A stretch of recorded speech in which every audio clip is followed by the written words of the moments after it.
بنعمته تتم الصالحات الذي علم القرآن وأكرمنا بالإسلام وأنعم علينا بالإيمان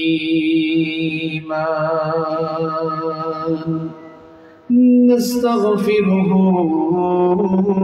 ونتوب إليه وأشهد أن لا إله إلا الله وحده لا شريك له وأشهد أن سيدنا وسندنا وحبيبنا وطبيب أرواحنا محمدا عبد الله ورسوله أرسله بالحق بشيرا ونذيرا وداعيا إلى الله بإذنه وسراجا وقمرا منيرا أما بعد فقد قال الله تعالى في كلامه المجيد وفي فرقانه الحميد أعوذ بالله من الشيطان الرجيم بسم الله الرحمن الرحيم إذا السماء انفطرت وإذا الكواكب انتثرت وإذا البحار فجرت وإذا القبور بعثرت علمت نفس ما قدمت وأخرت يا أيها الإنسان ما غرك بربك الكريم الذي خلقك فسواك فعدلك في أي صورة ما شاء ركبك كلا بل تكذبون بالدين وإن عليكم لحافظين كراما كاتبين يعلمون ما تفعلون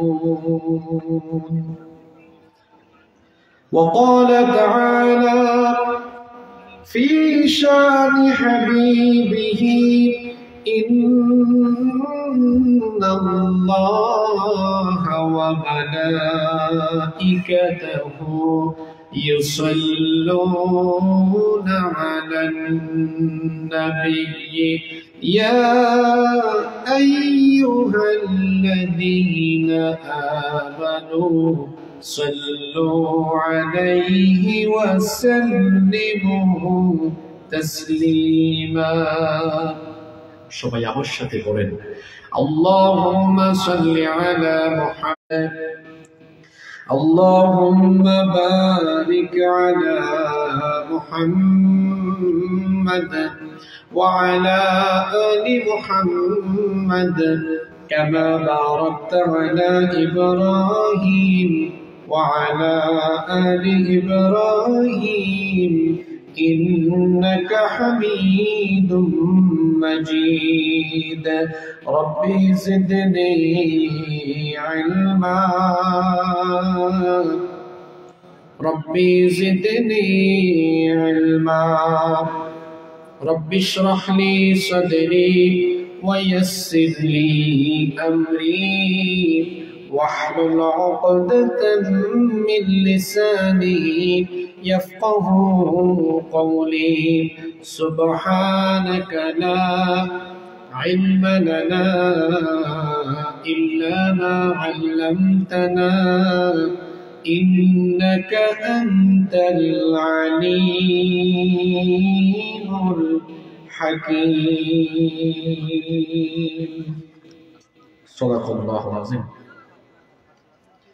চোখের পলকে তুমি হতে পারো লাশ চিরতরে বন্ধ হবে তোমার নিঃশ্বাস চোখের পলকে তুমি হতে পারো লাশ চিরতরে বন্ধ হবে তোমার নিঃশ্বাস হবে এলান তোমারি নাম মসজিদের মাইকে হবে এলান তোমারি নাম মসজিদের মাইকে বাড়িওয়ালা নাই রে বাড়ি নাই রে দুনিয়াতে বাড়িওয়ালা নাই রে বাড়ি নাই রে দুনিয়াতে বাড়িওয়ালা নাই রে বাড়ি নাই রে দুনিয়াতে বাড়িওয়ালা নাই রে বাড়ি নাই রে দুনিয়াতে তোমার ভয়ে থাকতো মানুষ ছিল বাহাদুরি ভাবনি হাওয়ায় ওরা তুমি যে রঙিন ঘুরি তোমার ভয়ে থাকতো মানুষ ছিল বাহাদুরি ভাবনি হাওয়ায় ওরা তুমি যে রঙিন ঘুরি সুতোই টান দিলে বলে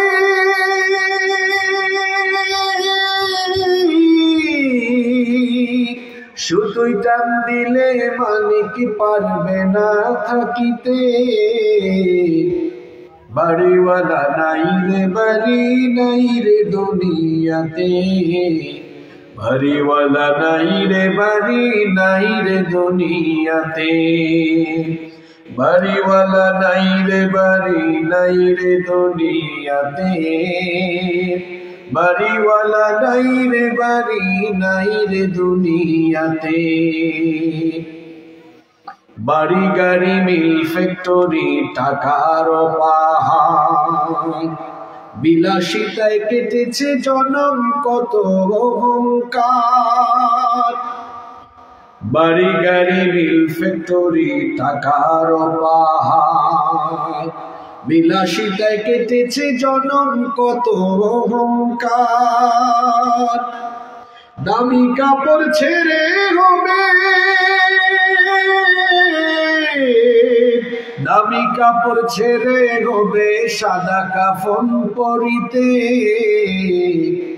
বাড়িওয়ালা নাই রে বাড়ি নাই রে দুনিয়াতে বাড়িওয়ালা নাই রে বাড়ি নাই রে দুনিয়াতে বাড়িওয়ালা নাই রে বাড়ি নাই রে দুনিয়াতে বাড়িওয়ালা নাই রে বাড়ি নাই রে দুনিয়াতে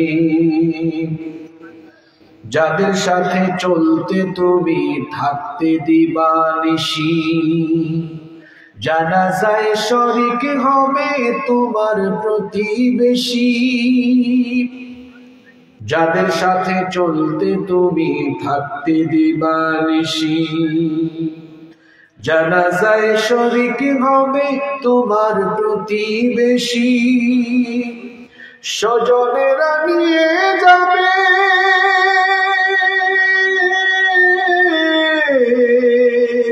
স্বজনেরা নিয়ে যাবে তোমাকে পালকিতে বাড়িওয়ালা নাই রে বাড়ি নাই রে দুনিয়াতে বাড়িওয়ালা নাই রে বাড়ি নাই রে দুনিয়াতে চোখেরই পলকে তুমি হতে পারো লাশ চিরতরে বন্ধ হবে তোমারি নিঃশ্বাস, চোখেরই পলকে তুমি হতে পারো দাস। চিরতরে বন্ধ হবে তোমারি নিঃশ্বাস, হবে এলান তোমারি নাম মসজিদের মাইকে, হবে এলান তোমারি নাম মসজিদের মাইকে। বাড়িওয়ালা নাই রে বাড়ি নাই রে দুনিয়াতে, বাড়িওয়ালা নাই রে বাড়ি নাই রে দুনিয়াতে, বাড়িওয়ালা নাই রে বাড়ি নাই রে দুনিয়াতে, বাড়িওয়ালা নাই রে বাড়ি নাই রে দুনিয়াতে।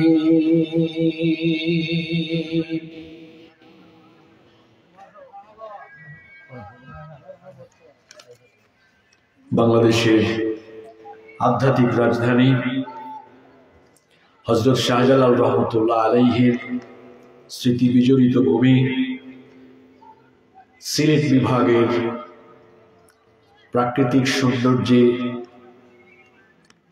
ভরপুর এবং চায়ের ভূমি নামে খ্যাত মৌলভীবাজার জেলার কুলাউড়া উপজেলার অন্তর্গত রাউতগাঁও যুব সমাজ ও এলাকাবাসীর যৌথ উদ্যোগে আয়োজিত আজকের এই চতুর্থ বার্ষিক তাফসীরুল কোরআন মাহফিলের মুহতারাম শ্রদ্ধাভাজন সভাপতি জনাব হাজী মাশরুফউদ্দিন আহমেদ চৌধুরী, সভাপতি রাউতগাঁও জামে মসজিদ এবং ঈদগাহ পরিচালনা কমিটি। শুনেছি তিনি অসুস্থ, আল্লাহ তাআলা তাকে শিফা দান করেন, আমরা সবাই বলি আমিন। আজকের এই অধিবেশনে সভাপতিত্ব করছেন জনাব মোহাম্মদ হাসন মিয়া, আতালাল্লাহু আমরাহ ওয়া বারাকাল্লাহু ফি হায়াতিহি, আমরা সবাই বলি আমিন। আজকের মাহফিলে আলোচনা পেশ করেছেন বিশিষ্ট আলেমে দ্বীন আমাদের শ্রদ্ধাভাজন জনাব মাওলানা মুফতি মঞ্জুরুল ইসলাম আফেন্দি, হাইয়াহুল্লাহ ওয়া আতালাল্লাহু আমরাহু ওয়া বারাকাল্লাহু ফি হায়াতিহি ওয়া নাফাআল্লাহু বিহিল উম্মাহ ওয়া জাআলাহু দাঈয়ান মাহিরান ওয়া বাহিরান লিখিদমাতিদ দ্বীন, আমরা সবাই বলি আমিন। বক্তব্য রেখেছেন মাওলানা মুফতি রুহুল আমিন মাওলানা আব্দুল আজিজ মাওলানা আব্দুর রহমান তাজুল, হাফিজাহুমুল্লাহু ওয়া রাআহুম। আল্লাহ আমার ভাইদেরকে হায়াতান তাইয়্যিবা সিহহাতান কুল্লিয়া দান করেন, আমাদের প্রত্যেককে ইলমে আমলে তারাক্কি দান করেন, আমরা সবাই বলি আমিন। উপস্থিত হযরত উলামায়ে কেরাম, আমার সামনে বসা এই এলাকা এবং আশপাশ এলাকা থেকে আগত দিনদার ইমানদার ভাইয়েরা, পর্দার আড়াল থেকে শ্রবণরতা মায়েরা বোনেরা, উপস্থিত মিডিয়ার প্রিয় কর্মী এবং সাংবাদিক ভাইয়েরা, প্রিয় রাউতগাঁও কুলাউড়া তথা আমার প্রিয় মৌলভীবাজারবাসী, আপনারা সবাই কেমন আছেন? আলহামদুলিল্লাহ। আমাদেরকে যিনি সুস্থতার সাথে বাঁচিয়ে রেখে আজকের এই বরকতময় মাহফিলে আসার তৌফিক দিয়েছেন, তিনি কে? সেই আল্লাহর জন্য শুকরিয়া আদায় করে করছি আলহামদুলিল্লাহ। অসংখ্য অগণিত দুরুদ এবং সালাম পেশ করছি সর্বকালের সর্বযুগের সর্বশ্রেষ্ঠ মহামানব নবিয়ুনা ওয়া সাইয়্যিদুনা ওয়া কুদওয়াতুনা মুহাম্মাদুর রাসূলুল্লাহ সাল্লাল্লাহু আলাইহি ওয়াসাল্লামের প্রতি, যাকে আল্লাহ তাআলা মানব জাতির হেদায়েতের জন্য প্রেরণ করেছেন। আল্লাহুম্মা সাল্লি আলাইহি আল্লাহুম্মা বারিক আলাইহি। আমি আসার সময় দেখেছি বাহিরে অনেক ঠান্ডা, কুয়াশা, কিন্তু এখানে যারা বসেছেন এখানে কিন্তু কুয়াশাও নাই, ঠান্ডাও নাই। এই কথাটা বলছি তাদের উদ্দেশ্যে যারা প্যান্ডেলের বাইরে দাঁড়িয়ে আছে। এই কষ্ট করে দাঁড়িয়ে নিজের শরীরটাকে এত কষ্ট দেন কারো? মানুষ তো শরীরের প্রতি যত্নবান হয়, তাই না? তা আপনার এই শরীরকে এত কষ্ট দেওয়ার কি আছে বলেন? এখানে এত সুন্দর ব্যবস্থাপনা, আপনারা বাহিরে দাঁড়িয়ে আছেন কোন দুঃখে আমি জানি না। যদি কোরআন শোনার ইচ্ছে থাকে তাহলে এই মাজমায় এসে শামিল হন, কারণ এটি এমন একটি মাজমা, এটি এমন একটি আসর, এখানে বসলেই গুনাহ মাফ হয়। সুবহানাল্লাহ। এখানে বসলেই সওয়াব হয়, এখানে বসলেই হিদায়াতের কথা শোনা যায়। সুবহানাল্লাহ। এই মজা আপনি ওখানে পাবেন না। যে মজা এখানে আছে এই মজা এর বাহিরে নাই। এটা বলার পরেও যে আসে না তাকে আবার কিছু বলার নেই।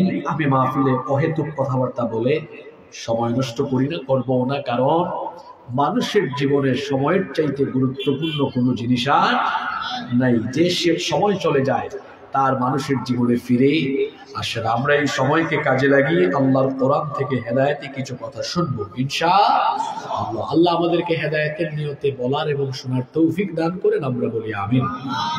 সম্মানিত উপস্থিতি, আমি আপনাদের সামনে কোরআনুল কারীমের 30 নম্বর পারায় অবস্থিত 82 নম্বর সূরা সূরাতুল ইনফিতার তিলাওয়াত করেছি। আজকে এই সূরা থেকে আমরা হিদায়াতি কথা শুনবো, বলি ইনশাআল্লাহ। এই সূরাটি নিয়ে কথা বলার আগে সূরার প্রাথমিক কিছু তথ্য আমি আপনাদের সাথে শেয়ার করতে চাই। আজকের আলোচ্য এই সূরাটি কোরআনে কারীমের লাস্ট পারা, শেষ পারায় অবস্থিত। তাহলে আজকের আলোচ্য এই সূরা সূরা ইনফিতার কত নম্বর পারায়? সবাই বলেন, আবার বলেন, 30 নম্বর পারায়। এই সূরার সিরিয়াল নাম্বার হলো 82। Serial number 82। সূরার নাম সূরা ইনফিতার, সূরার নাম সূরা। কোরআনুল কারীমের সূরাগুলো দুই ভাগে বিভক্ত, মাক্কি এবং মাদানী। যেগুলো মক্কায় নাজিল হয়েছে সেগুলো মাক্কিয়াহ, যেগুলো মদিনায় নাজিল হয়েছে সেগুলো মাদানিয়া। আজকের আলোচ্য এই সূরাটি মক্কায় নাজিল হয়েছে, এই জন্য এই সূরাকে বলা হয় সূরাতুল মাক্কিয়া। এই সূরার রুকু সংখ্যা 1, আয়াত সংখ্যা হলো 19।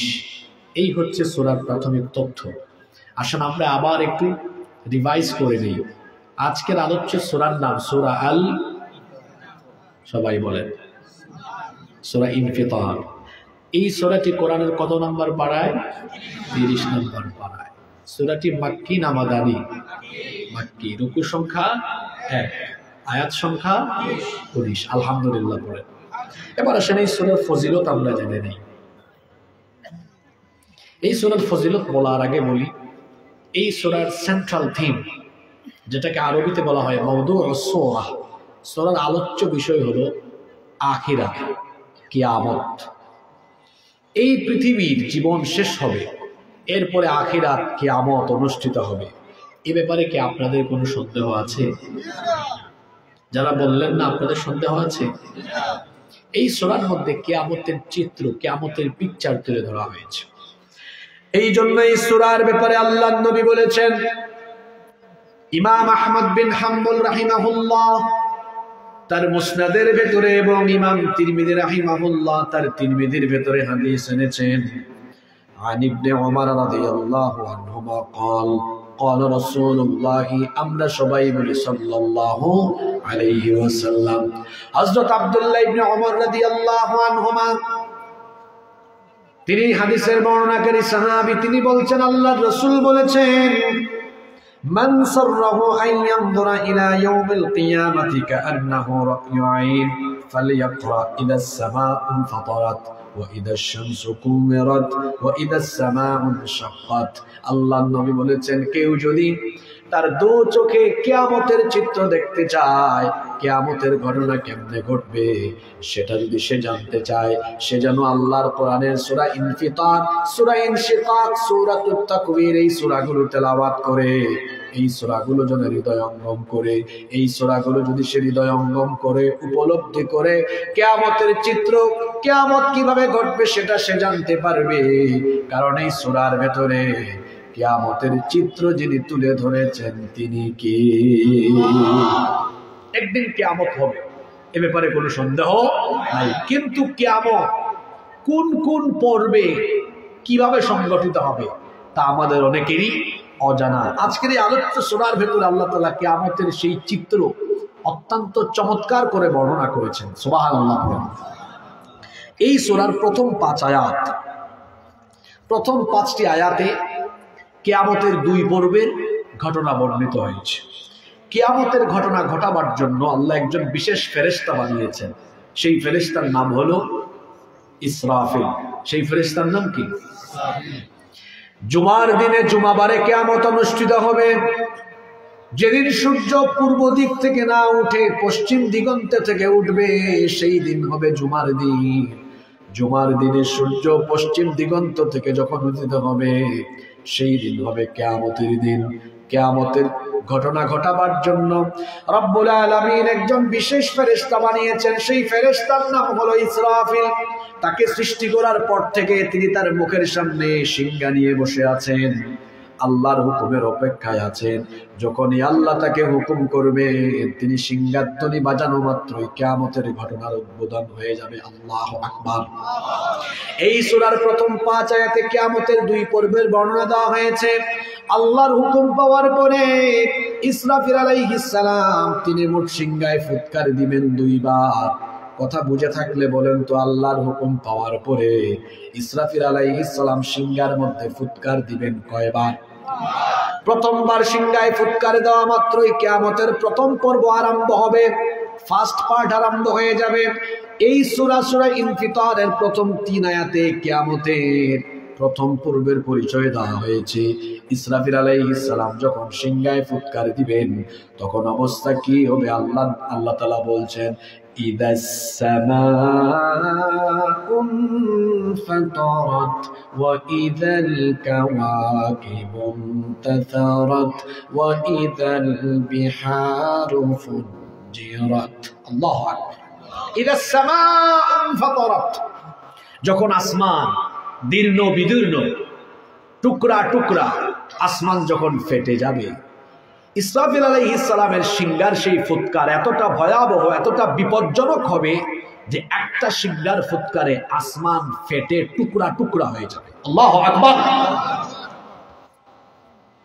আমাদের মাথার উপরে যে আকাশ আছে, আল্লাহ তো একটা আকাশ বানান নাই, আসমান আল্লাহ বানিয়েছেন মোট 7টা। জোরে বলেন কয়টা? এজন্য আল্লাহ তাআলা বলেছেন, আল্লাযী খালাকা সাবআ সামাওয়াতিন তিবাকা,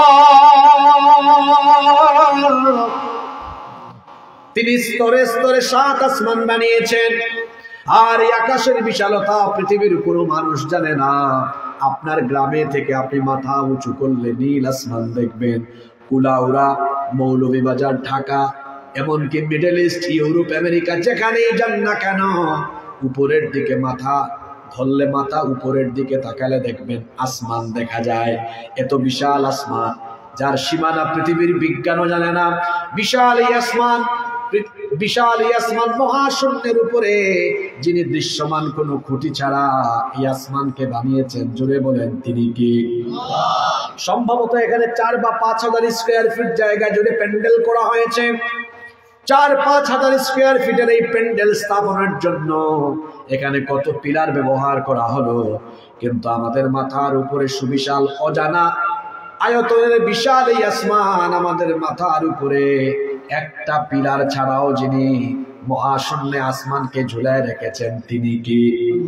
সে আল্লাহ বলছেন কোরআনে কারীমের 21 নম্বর সূরা সূরাতুল আম্বিয়া এর 32 নম্বর আয়াতে আল্লাহ তাআলা বলছেন, ওয়াজআলনাস সামাআ সাকফান মাহফুযা।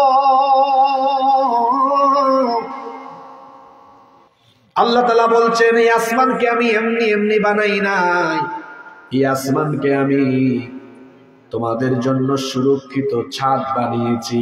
পৃথিবীতে তোমরা যারা বসবাস করো, তোমাদের প্রোটেকশনের জন্য, সিকিউরিটির জন্য এই আসমানকে সুরক্ষিত ছাদ যিনি বানিয়েছেন তিনি কি? The sky has been built as a roof for the protection of the earth. আসমানকে আল্লাহ তাআলা পৃথিবীবাসীর সুরক্ষার জন্য সুরক্ষিত ছাদ বানিয়েছেন।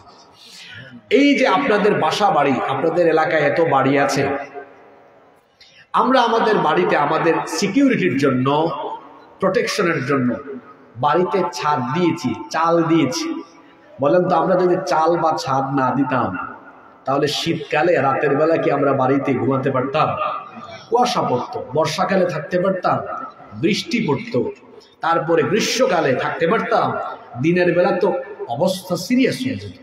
তাহলে গ্রীষ্মকাল, বর্ষাকাল, শীতকাল, সকল কালে আপনার বাড়ির ভেতরে আপনি যেন আপনার পরিবার নিয়ে একদম আরামসে থাকতে পারেন। প্রোটেকশনের জন্য, সেফটি এবং সিকিউরিটির জন্য বাড়িতে কি দিয়েছেন?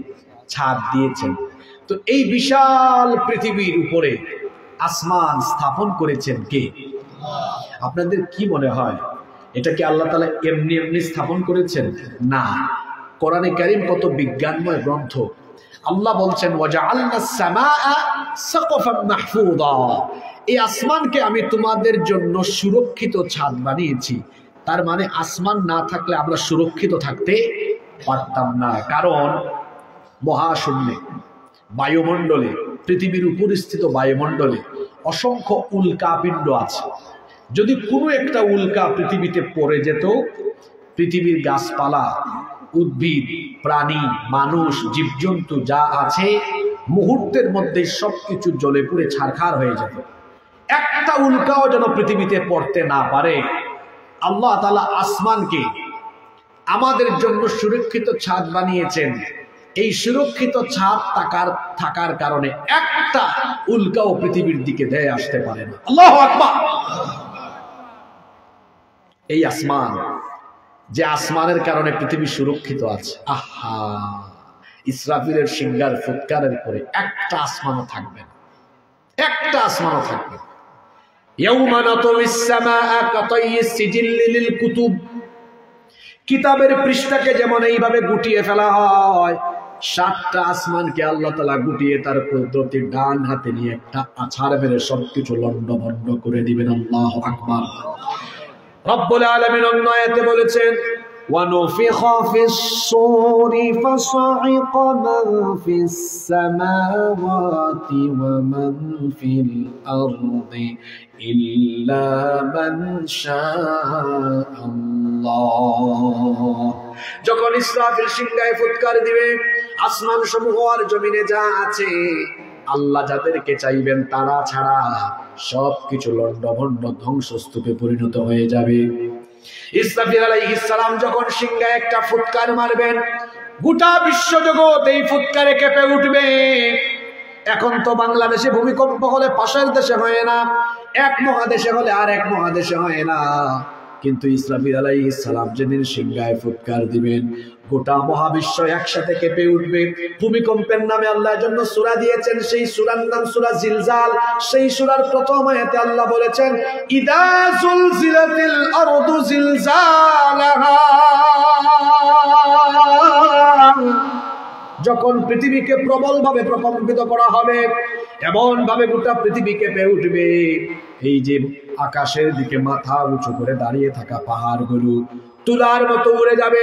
আল্লাহ সূরা কারিয়ার মধ্যে বলেছেন ওয়া তাকুনুল জিবালু কালইহনিল মানফুশ, দুনা তুলার মতো এগুলো উড়ে যাবে। সূরা মুজাম্মিল আল্লাহ বলেছেন ইয়াউমা তারজুফুল আরদু ওয়াল জিবালু ওয়া কানাতিল জিবালু কাসীবাম মাগীলা, পাহাড় সহ এই পৃথিবীকে ঝাঁকুনি দেওয়া হবে, আর এই পাহাড়গুলো বালুর মতো উড়ে যেতে থাকবে।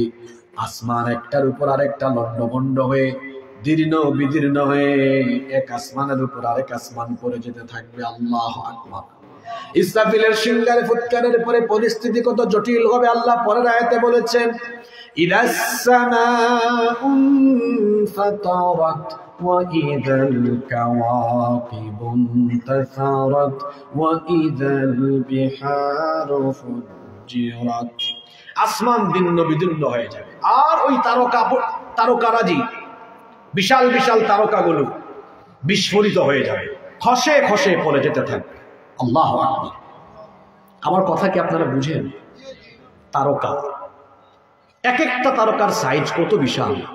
পৃথিবী হচ্ছে এত বিশাল, যার আয়তন পৃথিবীর বিজ্ঞানও জানে না। পৃথিবীর 4 ভাগের 1 ভাগ হলো মাটি, আর 3 ভাগ হলো পানি। 3 ভাগ কি? পৃথিবী কত বড় একটু আন্দাজ করেন তো। অনেকে তো আছে মৌলভীবাজার, সিলেটের বাইরেও কোনোদিন যায়নি। আমার তো বাংলাদেশ সফর শেষ। ছোট্ট একটা দেশ, এটা ছোট্ট দেশ, এক বিভাগ থেকে আরেক বিভাগে কয়েক ঘন্টায় যাওয়া যায়। এটা কোনো বড় দেশ হইল? অনেক ছোট। পাশের দেশে যান আপনি, কলকাতা থেকে দিল্লিতে আপনি ট্রেনে যেতেই 24 ঘন্টার উপরে লাগবে, এত বিশাল তাদের দেশ। আমাদের চেয়ে 30 গুণ বড়। কানাডা আমাদের চাইতে 90 গুণ বড়, আমেরিকা 100 গুণ বড়, রাশিয়া বাংলাদেশের চেয়ে 160 গুণ বড়। এইরকম পৃথিবীতে 250টার বেশি দেশ আছে। এই 250টার বেশি দেশ নিয়ে পৃথিবী নয়, 250টার বেশি দেশ নিয়ে পৃথিবীর মাটি। পৃথিবীর 4 ভাগের 1 ভাগ মাটি, 3 ভাগ পানি। এক একটা মহাসাগরের আয়তন শুনলে আপনার চক্ষু কপালে উঠে যাবে। প্রশান্ত মহাসাগরের আয়তন হলো 16,52,00,000 বর্গ কিলোমিটার। আল্লাহু আকবার। এই বিশাল জলরাশি আছে, মাটি আছে, সব মিলে পৃথিবী, যার আয়তন আমরা জানি না। এই পৃথিবীর চাইতে সূর্য হলো 13 লক্ষ গুণ বড়। মানে আপনি 13 লক্ষ পৃথিবীকে সূর্যের ভেতরে ঢুকাই দিতে পারবেন। সুবহানাল্লাহ বলবেন না? আপনারা বলবেন হুজুর তাহলে সূর্যকে এত ছোট দেখি কেন আমরা? বড় বস্তু উপরে উঠলে ওইটাকে ছোটই দেখায়। সিলেট এয়ারপোর্টে রানওয়েতে যখন বিমান আসে, রানওয়েতে বিমান দেখলে খুব বড় লাগে, আর ওটা যখন 30-40 হাজার ফুট উপরে উঠে যায় তখন দেখতে পাখির মতো লাগে, তাই না? কিন্তু এটা যখন রানওয়েতে আসে তখন খুব বড় লাগে, বড় লাগে, উপরে উঠলে ছোট লাগে। সূর্যকে আপনার কাছে এত ছোট লাগে, আপনি যে দেখতেছেন এটাই তো বেশি, কারণ আপনার এই পৃথিবী থেকে সূর্য হলো 15 কোটি কিলোমিটার দূরে। সুবহানাল্লাহ পড়তে ইচ্ছা করে না? কত কোটি? 15 কোটি কিলোমিটার দূরে। এই সূর্য হলো পৃথিবীর চাইতে 13 লক্ষ গুণ বড়। এই যে সন্ধ্যার পরে মাগরিবের পর থেকে আসমানে আকাশে কিছু তারা দেখতেছেন না, এই তারাগুলো দেখা যায় আরো ছোট, কিন্তু আসলে কি সাইজ ছোট না। এক একটা তারকা কত বড়! অ্যাস্ট্রোনমি ম্যাগাজিন তথ্য বের করেছে। অ্যাস্ট্রোনমি ম্যাগাজিনে বলা হয়েছে বিজ্ঞানের সর্বশেষ প্রাপ্ত তথ্য অনুযায়ী বিজ্ঞানীরা এখনো পর্যন্ত যে তারকা পর্যন্ত পৌঁছাতে পেরেছেন, ওই তারকা মানে এর বাইরে তারা এখনো যাইতে পারেন নাই। এখনো পর্যন্ত তাদের যন্ত্রপাতি দিয়ে যে তারকা পর্যন্ত যেতে পেরেছেন সেটার নাম তারা দিয়েছেন YU স্কুটি। YU স্কুটি গুগলে আপনারা সার্চ করবেন, YU স্কুটি। এটার আয়তন তারা বলছেন যে সূর্য পৃথিবীর চেয়ে 13 লক্ষ গুণ বড়, তাদের যন্ত্রপাতি নিয়ে যতটুকু যেতে পেরেছেন ওই তারকাটা হলো সূর্যের চাইতে আরো 500 কোটি গুণ বড়। সুবহানাল্লাহ বাড়িতে এখন জানো মাথার ভিতরে আমার নেই তা কিতা হইরাম। আপনার পৃথিবীর আয়তন বিজ্ঞানী হল বাগদাদা এবং জানো না এটা কত বড়। ও পৃথিবীর চাইতে সূর্য হইল আরো 13 লক্ষ গুণ বড়। যাও সাই এবলা এখন তারা যন্ত্রপাতি নিয়ে এবং যতটুকু গেছে অতটুকু পর্যন্ত গিয়া যে তারকার সন্ধান পাইছে এটা বলে আরো সূর্যর চাইতে আরো 500 কোটি গুণ বড়। এবার সুবহানাল্লাহ মুখে দিয়ে বারণ না, ওটাও কি তার সবচেয়ে বড় না আরো বড় আছে? আরে মহাশূন্যে তো বিলিয়ন বিলিয়ন তারকা রয়েছে, এমন অসংখ্য তারকা আছে যেখান পর্যন্ত কিয়ামত পর্যন্ত বিজ্ঞানীরা যেতে পারবে না। আল্লাহু আকবার। আমি জানি না আপনারা এই সূরার তাফসীর কিভাবে বুঝতেছেন। আল্লাহ সেই তারকার কথা বলছেন, ওয়া ইদাল কাওয়াকিবুন তাসারাত, একটা ফুৎকার মারবে তারকাগুলো ফেটে ফেটে চূর্ণ বিচূর্ণ হয়ে যেতে থাকবে। আল্লাহু আকবার। কিয়ামতের ঘটনা। তো তারকা তো সূর্য থেকে বড়, আর সূর্যের অবস্থা কি? ওই যে আয়াতে আল্লাহ বলেছেন ফাইদা বারিকাল বাসারু ওয়া খাসাফাল কমারু ওয়া জুমিআশ শামসু ওয়াল কমার ইয়াকুলুল ইনসানু ইয়াওমাইদিন আইনাল মাফার। চাঁদ আর সূর্যকে একাকার করে দেওয়া হবে, একটার সাথে আরেকটা ধাক্কা খায়া ফেটে গিয়ে চূর্ণ বিচূর্ণ হয়ে যাবে। আল্লাহু আকবার। সূর্য নাই, চাঁদ নাই, তারকা নাই, অন্ধকার হয়ে যাবে সব। কয়টা সিঙ্গার ফুৎকার? ওই জন্য মাইক মেন ভাই হলে মাইকের আওয়াজ দিচ্ছেন, ইটা মাইকে সর্বোচ্চ আমরা খানও ফাটাইতে পারেন, বুঝলেন আপনি? আমি তো যেহেতু আমার আয়াতুল লগে আজকে দেখছেন রিলেটেড নাই, প্রথম সিঙ্গার ফুৎকার দেওয়ার বাদে ওই যে সূরা জুমার রয়েছে, যারা পৃথিবীর বাচ্চা থাকবো ওই সময় নিকৃষ্ট মানুষের উপরে কিয়ামত অনুষ্ঠিত হইব। ইসরাফিলে খালি একটা সিঙ্গার ফুৎকার বাজাইবা, লগে লগে তখন যারা থাকবো খানোর ফর্দা ফাইটটা জাগাত বেউসিয়া মরে যাবে। আল্লাহু আকবার। বুঝলানি কত ভয়াবহ ফুৎকার। একটা ফু মারবা, আসমান একটার উপর আরেকটা ফাইটটা ফাইটটা পড়বে, সূর্য চন্দ্র টুকরা টুকরো হইব, আকাশের তারকাগুলা খসে খসা একবারে চূর্ণ বিচূর্ণ ইয়া সাইরো বাই ফেলবো। আল্লাহু আকবার। আরো ভয়ঙ্কর অবস্থা আছে তো। আল্লাহ কইরা ওয়া ইদাল বিহারু ফুজ্জিরাত, 3 নম্বর আয়াত। সাগর ফাটি যাইবে। আবার এর আগর সূরার নাম কি? সূরা তাকবীর। আল্লাহ এখানে কইরা ওয়া ইদাল বিহারু সুজ্জিরাত, সাগরও আগুন লাগে যাবে। আচ্ছা আপনারা হুনরানি দেখো কাছেন কিলান বিপরীত মুখী হতা। এক সূরাত হইরা সাগরও আগুন লাগবো, আর আরেক সূরাত হইরা সাগর ফাটি যাব। হতা 1 লাখ খান না 2 লাখ খান? বুঝছি আপনারা সিলেটি ভাষায় বেশি মজা হইরা না কিতা? আচ্ছা কেন আগে খাওয়া লাগবে? ঠিক আছে, আমার লাগিও জুই তৈব, কারণ সারা মাসে সারা বছরে সিলেটি মাত কদিন মারতাম পারে। ও মাঝে মাঝে আইলে মাথা যায়, আর নিজের এলাকার মানুষের সামনে বেশি সময় কন্ট্রোলের ভিতরেও থাকা যায় না, ঠিক না? নেই তো দেখো কা জি হয় ইটা পালা মানুষও সহজে বুঝবা, অসুবিধা নাই তো আপনারা। দেখো কাছান 2 সূরাত 2 লাখান কথা। 1 সূরাত কইরা আল্লাহ সাগর ফাটি যাব, আর 1 সূরাত আল্লাহ কইরা সাগরও আগুন ধরে যাব। কথা 1 লাখ না 2 লাখ। কিন্তু কোরআন যে বিজ্ঞানময় গ্রন্থ, আপনি দেখো সুবহানাল্লাহ, সাগর কিলা ফাটবো আর কিলা আগুন লাগবে। এখন আপনি বিজ্ঞানসম্মত ব্যাখ্যা লোকা। একটু আগে কইছিলাম ইসরাফিল আলাইহিস সালামের সিংহায় ফুৎকার বাজানির বাদে গোটা দুনিয়াত একলগে কিতা আরম্ভ হইব? কেউ মনে নাই। হায় রে হায়, ভূমিকম্প। কিতা সাদ্দরালা বাইর হইছে? কিতা সমস্যা? শয়তানে খাতুকুতু মারিচ্ছে নি? ভালো লাগে না নিতা মাত। ইসরাফিল আলাইহিস সালামের সিংহাত ফুৎকার দিবা আর গোটা দুনিয়াত কিতা আরম্ভ হইব? ভূমিকম্প। হায় রে হায়, সিলেটি ভাষায় হয় বৈশাখ। কমন ফোর্সে নি এবলা? মাঝে মাঝে দেখবা বৈশাখ হইলে মাটি কিতা হয়? ফাটি যায় না নি?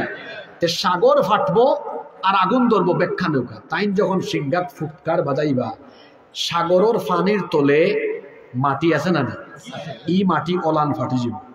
ফাটার বাদে মাটি যখন মেলাই দিবা একবারে, সব পানি একবারে কিতা কই বললারি নামি যাবা তলে।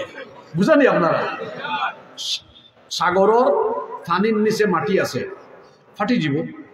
সাগর মাটির নিচ ফাটবো, পানি তলে যাইব। এখন কিন্তু সায়েন্সে পড়ো, এমন কেউ আসনি বা ছাত্র বায়ু হল আসন? আচ্ছা, যে সাগরের অভ্যন্তর, সাগরের তলা কিতা আছে? আগ্নেয়গিরি আছে। লাভা আগ্নেয়গিরি, আগুন। তাইলে এই যে সাগরের নিচের মাটি 2 ভাগ হয়ে গেল, পানি নিচে গিয়া তার খাল লগে মিলন হইব।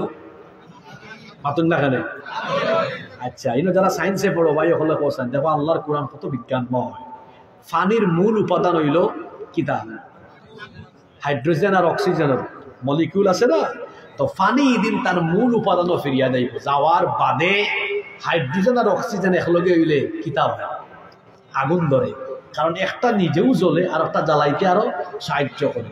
ইসরাফিলর সিংহার ফুৎকার বাদে হায় হায় হায়, গোটা দুনিয়াত কি ভয়ঙ্কর পরিস্থিতি।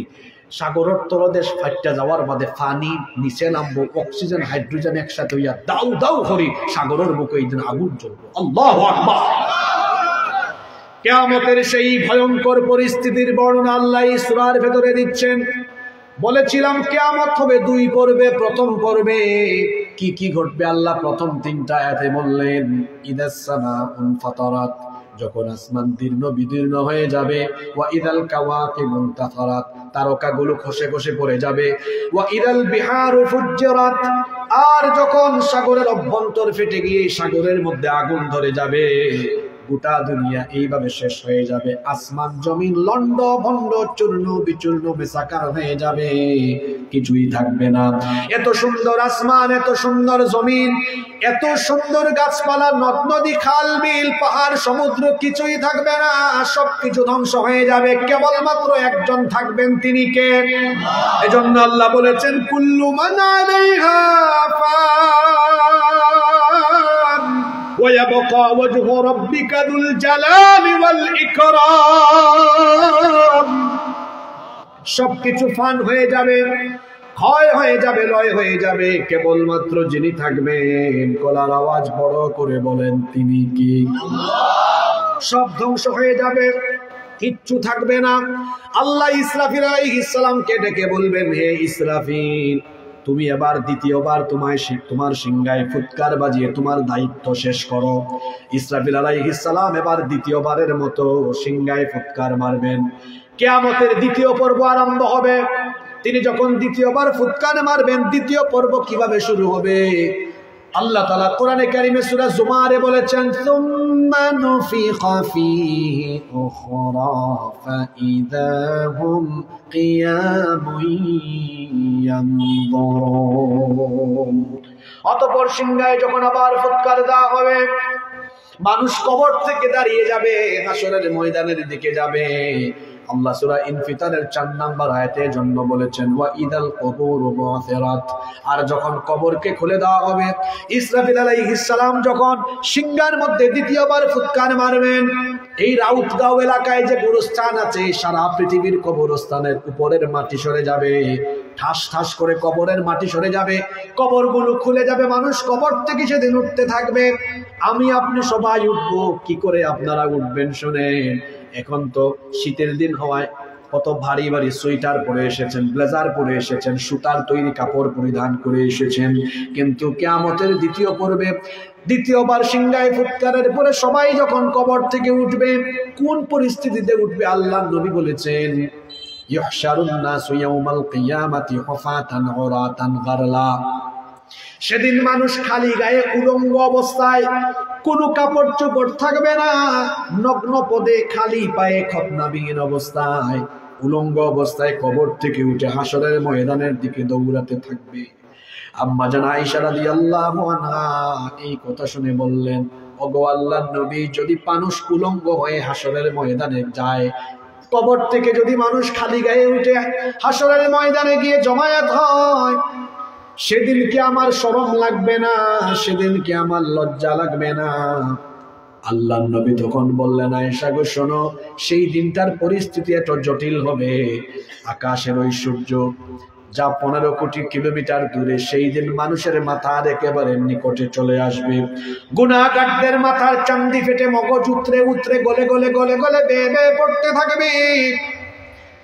জমিন তামায় পরিণত হয়ে যাবে। পিপাসার যন্ত্রণায় কাতর হয়ে মানুষের মুখের ভেতর থেকে জিহ্বাটা বের হয়ে কুকুরের মতো নাভিস্থল পর্যন্ত ঝুলতে থাকবে। গুনাহগারেরা তাদের গুনার পরিমাণ অনুযায়ী খামের মধ্যে সাঁতরাতে থাকবে। কঠিন সেই পরিস্থিতিতে কবর থেকে উঠে মানুষ নাফসি নাফসি জিকির করে আল্লাহর হিসাব থেকে বাঁচার জন্য। আল্লাহর ভয়ে সেদিন যে মাথাটা নিচের দিকে দিয়ে পেরেশান হবে, আল্লাহর ভয়ে মাথা তোলার সাহস কেউ করতে পারবে না। আল্লাহু আকবার! কি বিভৎস পরিস্থিতি! কিয়ামতের দ্বিতীয় পর্ব যখন আরম্ভ হবে, কবর থেকে উঠে উঠে মানুষ হাসরের ময়দানে যেতে থাকবে। হাসরের ময়দানে যখন মানুষ দাঁড়িয়ে যাবে, আল্লাহ আবার সবার হাতে হাতে এক একটা আমলনামা ধরায় দিবেন। পৃথিবীতে আপনি যা করেছেন সব হিসাব না হবে, সবকিছু সামনে দেখবেন, রেকর্ড হয়ে আছে। এজন্য আল্লাহ পরের আয়াতে বলেছেন, আলিমাত নাফসুম মা কদ্দামাত ওয়া আখারাত। মানুষের জীবনের আগের পরের সব জিনিস তাকে জানিয়ে দেওয়া হবে। জন্ম হওয়ার পর থেকে মৃত্যু পর্যন্ত পৃথিবীতে যত সুকর্ম করেছেন, যত কুকর্ম করেছেন, সব কিছু আপনার সামনে দিয়ে দেওয়া হবে। প্রথম 5 আয়াতে আল্লাহ তাআলা কিয়ামতের 2 পর্বের বর্ণনা দিলেন। প্রথম পর্বে দুনিয়া সহ গোটা বিশ্বজগৎ ধ্বংস হবে। দ্বিতীয় পর্বে মানুষ কবর থেকে উঠে হাসরের ময়দানে দাঁড়াবে। কথাগুলো বুঝে থাকলে বলেন তো দেখি, আমরা এসেছিলাম আল্লাহর কাছ থেকে, ফিরে যাব আবার কার কাছে? আসতে বলবেন না, জোরে বলেন কার কাছে? প্রথম 5 আয়াতে আল্লাহ কিয়ামতের বর্ণনা দিয়ে আপনাদের সবাইকে এবার আল্লাহ প্রশ্ন করছেন, বান্দারে তুমি যেহেতু আমার সামনে একদিন হাজির হবে, আমার সামনে দাঁড়াবে, তো তোমার কাছে আমার জিজ্ঞাসা হলো, ইয়া আইয়ুহাল ইনসানু মা গররাকা বিরাব্বিকাল কারীম। হে মানুষ, মা গররাকা বিরাব্বিকাল কারীম, কোন জিনিস তোমাকে তোমার মহান রব সম্পর্কে গাফেল করে ফেললো? কোন জিনিস তোমাকে ধোঁকায় ফেলে দিল? আমি তোমাকে বানালাম, সৃষ্টি করলাম আমার কাছে, তুমি আবার ফিরে আসবে। একদিন আমার সামনে দাঁড়িয়ে তোমাকে বিচারের সম্মুখীন হতেই হবে। তাহলে বলো, এই দুনিয়াতে তুমি কার ধোঁকায় পড়ে আমার সাথে নাফরমানি করো, অথচ আমি তোমার এমন রব, আল্লাহ পরিচয় দিলেন আল্লাযী খালাকাকা ফাসাওয়াকা ফাআদালাক ফি আইয়ি সূরাতিন মা শাআ রাক্কাবাক। কি করে আমার সাথে নাফরমানি করো, কি করে আল্লাহর সাথে নাফরমানি করেন? তিনি আপনাকে সুন্দর করে সৃষ্টি করেছেন, সুঠাম এবং সুসামঞ্জস্যপূর্ণ করেছেন, যেমনটা চেয়েছেন তেমনটা আকৃতি দিয়েছেন। আজকে আজান হয় আপনি নামাজে যান না, আল্লাহর আইন মানেন না, আল্লাহর সাথে নাফরমানি করেন, মোবাইল ফোন দিয়ে জিনা ব্যভিচারের সাগরে ডুব দিয়ে আছেন, সারাটা দিন আল্লাহর সাথে কেমনে নাফরমানি করেন। সে আল্লাহ বলছেন, বান্দারে তুই কেমনে আমার সাথে নাফরমানি করিস? অথচ একেবারে 0 কেজি থেকে আজকে 60-70 কেজি তোকে আমি আল্লাহ বানিয়েছি। তুই কি জানিস না একটা সময় তুই কিছুই ছিলি না? সূরা ইনসানের প্রথম আয়াতে আল্লাহ বলছেন, হাল আতা আলাল ইনসানি হিনুম মিনাদ দাহরি লাম ইয়াকুন শাইআন মাযকুরা। ও মানুষ, চিন্তা করো, তোমার জীবনে কি এমন একটি সময় যায়নি যখন তুমি উল্লেখ করার মতো কিছুই ছিলে না? তোমার জন্মের 1 দিন 2 দিন 3 দিন 5 দিন 7 দিন পরে তোমার মা বাপ তোমার নাম রেখেছে, অথচ তোমার এক সময় নামও ছিল না, ঠিকানা ছিল না, ঘর ছিল না, বাড়ি ছিল না, কিছুই তুমি ছিলে না। তুমি ছিলে অস্তিত্বহীন, তুমি ছিলে প্রাণহীন। কিভাবে আমি আল্লাহ তোমাকে বানালাম? বান্দা শোনো, আজ তুমি আমার সাথে নাফরমানি করো, অথচ আমি তোমাকে কেমনে বানালাম শোনো, তুমি তো কিছুই ছিলে না। আল্লাহ তাআলা আবার বলছেন সূরা মুমিনুনের 23 নম্বর আয়াত থেকে, আল্লাহ তাআলা বলছেন ওয়ালাকাদ খালাক, সূরা মুমিনুনের 12 নম্বর আয়াত থেকে বলছেন ওয়ালাকাদ খালাকনাল ইনসানা মিন সুলালাতিন মিন তিন সুম্মা জাআলনাহু নুতফাতান ফি ক্বারারিন মাকিন সুম্মা খালাকনান নুতফাতা আলাকাতান ফাখালাকনাল আলাকাতা মুদগাতান ফাখালাকনাল মুদগাতা ইদামা ফাকাসাউনা অবশ্যই আমি তোমাদেরকে মাটির নির্যাস থেকে সৃষ্টি করেছি। পুরুষের স্পাম আর মহিলাদের অভাব, এই দুটোকে একত্রিত করে এক ফোঁটা নাপাক পানিকে তোমার মায়ের জরায়ুর ভেতরে সুরক্ষিত জায়গায় আমি রেখেছি। তুমি এত বড়াই করে, এত অহংকার করো, তাকাব্বুরে ভরা তোমার জীবন, অথচ এমন এক ফোঁটা নাপাক পানি থেকে আমি আল্লাহ তোমাকে বানানো আরম্ভ করেছি, যেই নাপাক পানি বের হয়ে গেলে মানুষের উপর গোসল ফরজ হয়ে যায়। আল্লাহ বলছেন তুমি কতটা দুর্বল শোনো, খুলিকাল ইনসানু দাইফা, মানুষকে বড় দুর্বল করে বানানো হয়েছে। আল্লাহ তাআলা বলছেন মাত্র এক ফোঁটা নাপাক পানি তোমার মায়ের জরায়ুর ভেতরে আমি সুরক্ষিত জায়গায় রেখে দিলাম। তোমাকে আমি দেখো 7 মাস 8 মাস 9 মাস 10 মাস তোমার মায়ের পেটের ভেতরে কিভাবে আমি আল্লাহ তোমাকে বানালাম। এখন তো আল্ট্রাস্নো আছে, মায়ের পেটে বাচ্চার বয়স যখন 1.5 মাস 2 মাস হয় কত গ্রাম ওজন এটা জানা যায়। 200 গ্রাম 250 গ্রাম 300 গ্রাম। আমি একটা মিসকিনরা বুঝবে না, বিবাহিতরা এটা ভালো জানে। বউকে নিয়ে যখন চেকআপে যায় দেখা যায় তখন ডাক্তার বলে আপনার বাচ্চার হার্টবিট এত, ওজন এখন 300 গ্রাম 400 গ্রাম। এখন যে আপনার 60 কেজি 70 কেজি 60 কেজি 70 কেজি ছিলেন না, আল্লাহ বলছেন বান্দা তুই আমার সাথে কেমনে নাফরমানি করিস বল? তুই তো মাত্র 1 ফোঁটা স্পাম ছিলে, 1 ফোঁটা শুক্রাণু ছিলে, কেমনে তোরে বানালাম শোন। ওই 1 ফোঁটা শুক্রাণুকে তোর মায়ের জরায়ুর ভেতরে আমি সুরক্ষিত জায়গায় রাখলাম, এরপরে সেটাকে আমি আল্লাহ জমাট বাঁধা রক্তে পরিণত করলাম, এরপরে সেই জমাট বাঁধা রক্তকে আমি গোশতের পিণ্ড বানালাম, অতঃপর সেই গোশত পিণ্ডকে বড় একটা হাড্ডিতে রূপান্তর করলাম, তারপরে সেই হাড্ডির উপরে গোশতের পোশাক পরালাম। তখনও পর্যন্ত তোর চোখ নাক ঠোঁট কান হাত পা কিছুই ছিল না, এক টুকরা মাংস আর হাড্ডি তুই ছিলি। এরপরে আমি আল্লাহ আমার পছন্দ মতো ফি আইয়ি সূরাতিন মা শাআ রাক্কাবাক, তোর নাক তোর মার মতো না বাপের মতো, তোর চোখ তোর মা না তোর বাপের মতো, তোর ফেস কাটিং তোর দাদা না নানার মতো হবে। আমি আল্লাহ যেরকম চেয়েছি এইরকম একটা ফেস কাটিং দিয়ে, চক্ষু নাক কান ঠোঁট হাত পা সবকিছু দিয়ে তোর মায়ের পেটের ভেতরে আমি আল্লাহ তোকে সুন্দর করে বানিয়েছি। তখনও তোর ওজন কিন্তু বেশি না, দিন যায় তোর ওজন বাড়ে, 1.5 মাস 2 মাস তো ওজন না, 100 গ্রাম 150 গ্রাম, মাসের পর মাস যায়, 10 মাস পর্যন্ত তোর মায়ের পেটের ভেতরে। এখন তো মোবাইল ফোনে অ্যাপস বের হয়েছে, সুরক্ষা অ্যাপস, এইটা ওইটা নানান অ্যাপস, মহিলারা এগুলো প্রেগনেন্সিতে ব্যবহার করে। 200 গ্রাম 300 গ্রাম 500 গ্রাম 700 গ্রাম 900 গ্রাম 1000 1500 2000 এইরকম করে তোমার ওজন বাড়তে বাড়তে তোমাকে তোমার মায়ের পেটের ভেতরে আমি আল্লাহ কতদিন রাখলাম। শোনো, আল্লাহ সূরা হজের মধ্যে বলেছেন, ওয়া নুকিরু ফিল আরহামি মা নাশাউ ইলা আজালিন মুসাম্মা, নির্দিষ্ট একটা সময় পর্যন্ত তোমার মায়ের পেটের ভেতরে রাখলাম। এরপরে আমি আল্লাহ কি করলাম শোনো, সুম্মা নুখরিজুকুম তিফলা, তারপরে 2.5 3 3.5 4 5 কেজি ওজনের ছোট্ট একটা বাচ্চার সাইজে তোমার মায়ের পেটের ভেতর থেকে বের করে এই দুনিয়ার আলো বাতাস দেখিয়েছেন কে? বুঝছেন নি কই থেকে কি লাইছেন? কোনটাও আসলাম একসময়, এখন কত? বাপ রে বাপ, 55 60 70 80 কেজি কিরাত ফ্যাট 90 কেজি, হাই বাপ রে বাপ। আসলানি আপনারা, হায় রে হায়, 80 আই কেলা হোক আছে। আল্লাহ কত সুন্দর বুঝাইরা, আমি যে তোরে বানাইলাম, তোর নাম নাই, ঠিকানা নাই, কোনটা নাই, তুই তো কোনটাও আসতে না। এখন তো আলট্রাসাউন্ড দেখা যায় না বাচ্চার পরিস্থিতি কিলা। আল্লাহ কইরা ও যে 1 ফুটা না পাক পানির টাকি বান্দা, আমি তোমারে মায়া করি বানাইছি, বানাইয়া তোমারে তোমার মার পেটের ভিতর থেকে বাইর করছি, বাইর করিয়া এর বাদে দেখো হায় রে হায়, তোমার কেউ খাওয়াইবার কেউ নাই।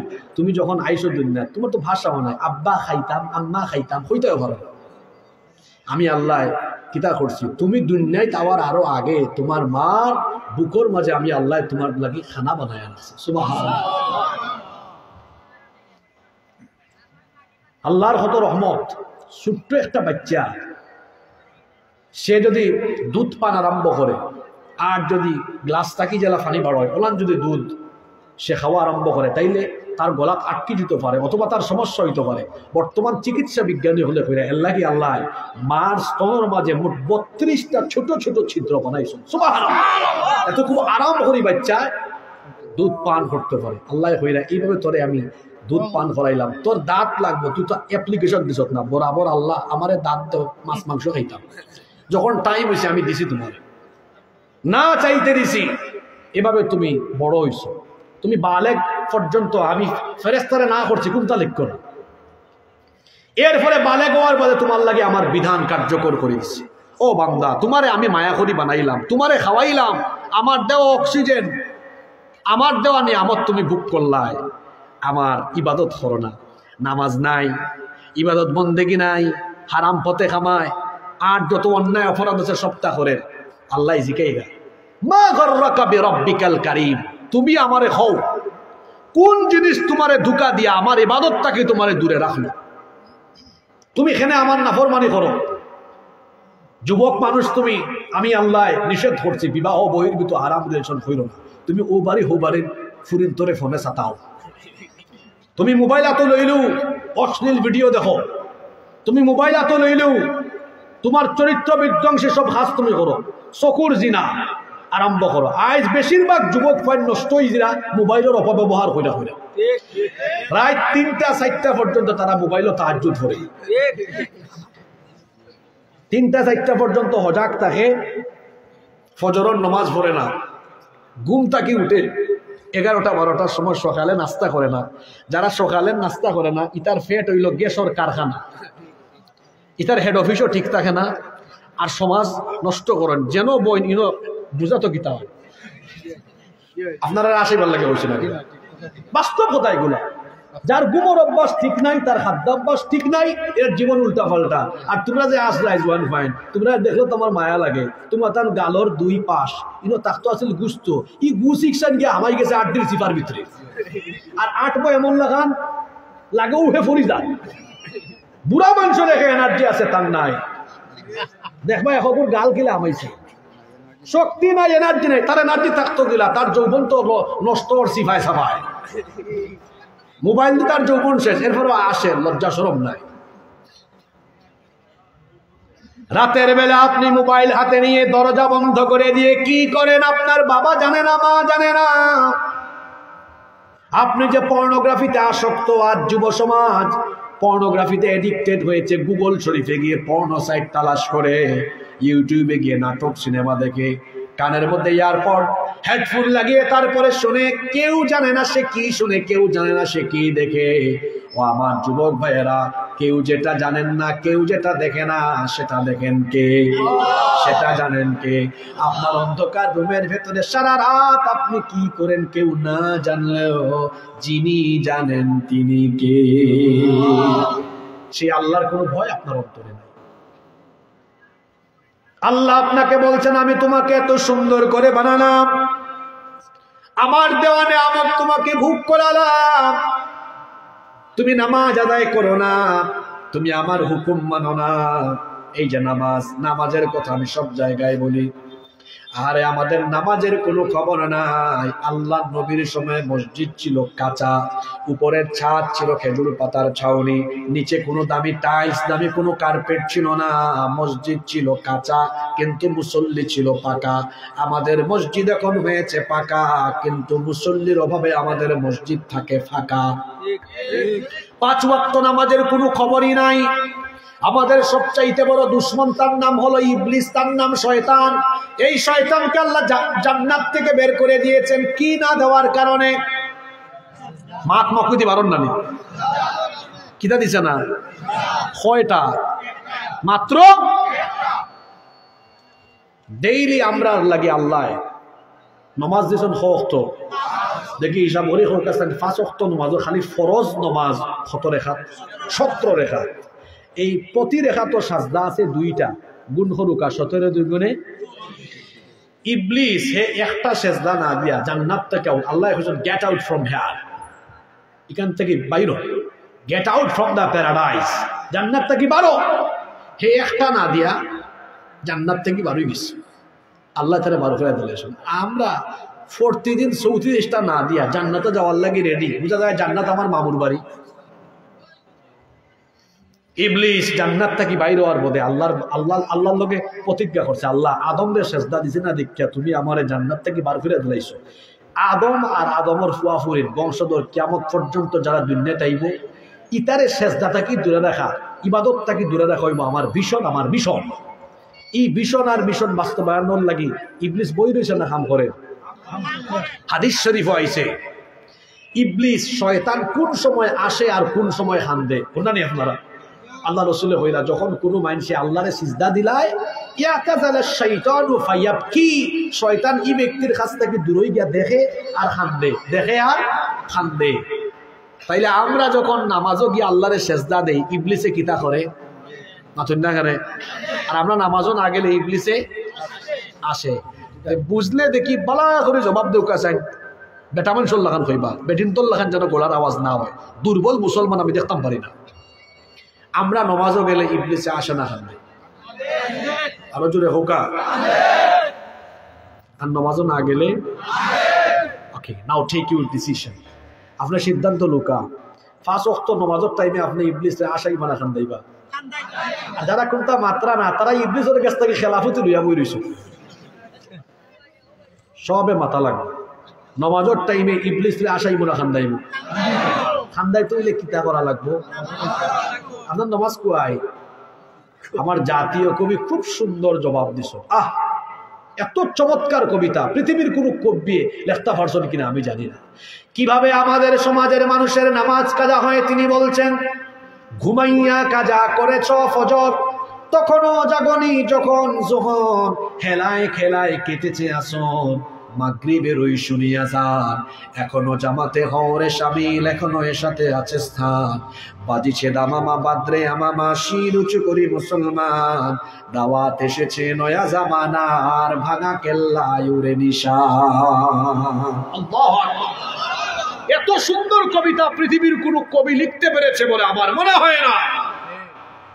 কিভাবে আমাদের 5 ওয়াক্ত নামাজ যায়। আবার শুনে, ঘুমাইয়া কাজা করেছ ফজর, তখনও জাগনি যখন জোহর, হেলায় খেলায় কেটেছে আসর, মাগরিবের ওই শুনিয়া যান, এখনো জামাতে হরে শামিল, এখনো এর সাথে আছে স্থান, বাজিছে দামামা বাদ্রে আমামা, শির উঁচু করি মুসলমান, দাওয়াত এসেছে নয়া জামানার ভাঙা কেল্লা আয়ুরে নিশান।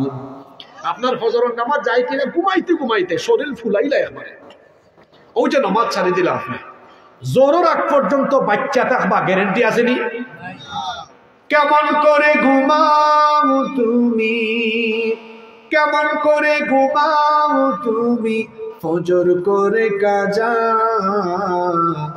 এমন তো হতে পারে জোহরে জানাজা। আমি জোয়ান, আমি ওকে মরতাম না। Keep in your mind, there is no serial of death. মৃত্যুর কোন সিরিয়াল নাই। পৃথিবীতে আসার সিরিয়াল আছে, যাওয়ার কোন সিরিয়াল নাই। আসার সময় দাদা বাবা ছেলে নাতি সিরিয়াল মেনটেন হয়, যাওয়ার সময় সিরিয়াল ব্রেক হয়। মাঝে মাঝে দেখা যায় দাদা জীবিত, নাতির লাশ দাদা কবরে নামায়, বাবা জীবিত, ছেলে মারা গিয়েছে। মাঝে মাঝে আমরা কুলা উড়ায় দেখি ছেলের লাশ বাবা কবরে নামায়। মাত্র কাছে নিলাম আমার গাঁর এক ফুয়া 17 বছর বয়স, হিঁদুর মরে গেছে, মারা গেছে। সুস্থ ছেলে হঠাৎ করে মারা গেছে। আমার যুবক ভাই হল শয়তানে এমন ফাদ্য ফেলাইছে আপনারা, তুই নামাজও যাইস না, বইল তুই বাঁচবে বহুত দিন, বুড়া ওইস সুলতানি ফাঁকুর, এর বাদে নামাজ পড়িস।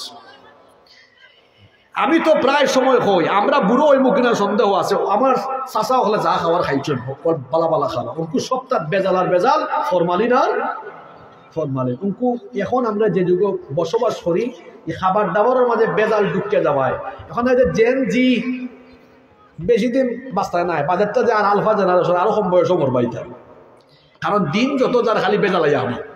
ঠিক আছে নি কথা, বেজালাইয়া আমার। আমরা ব্যবসাতে যে গপ করছেন যে আমরা যেটা মাছ খাইছি, ইটা মাছ তোমরা খাইতাই কিতা চৌকিও দেখছো,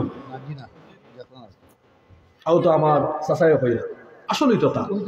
ওই যে আমরা এখন ফলমূল যেটা খাই, আর আমরা আসলে বেজাল খাইতে খাইতে এমন হয়েছে, ওকে বেজাল না খাইলে আমরা বাঁচি না।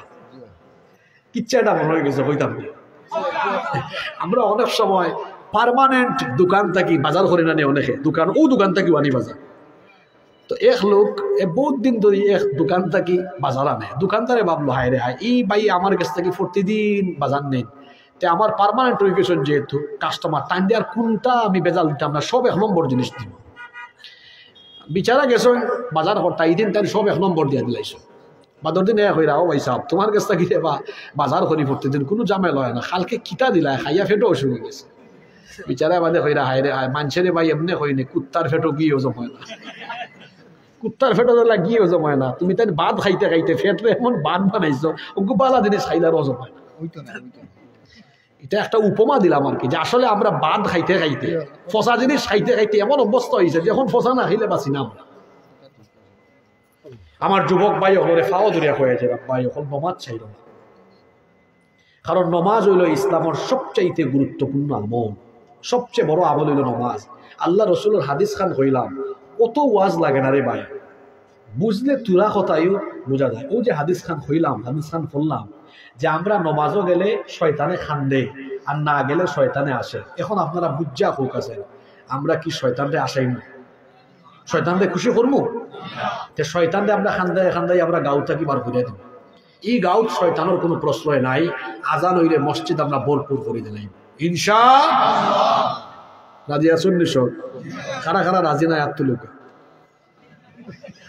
এই সাইডের মানুষ বেউস হইয়া ওয়াজ না, বেউসি ওয়াজ চলে অনেক জায়গাত, কিন্তু এটা ওয়াজ হয়। এটার নাম দিয়েছি ওয়াজ, ওয়াজের নাম দিয়েছি আমি বেহুশ ওয়াজ মাহফিল।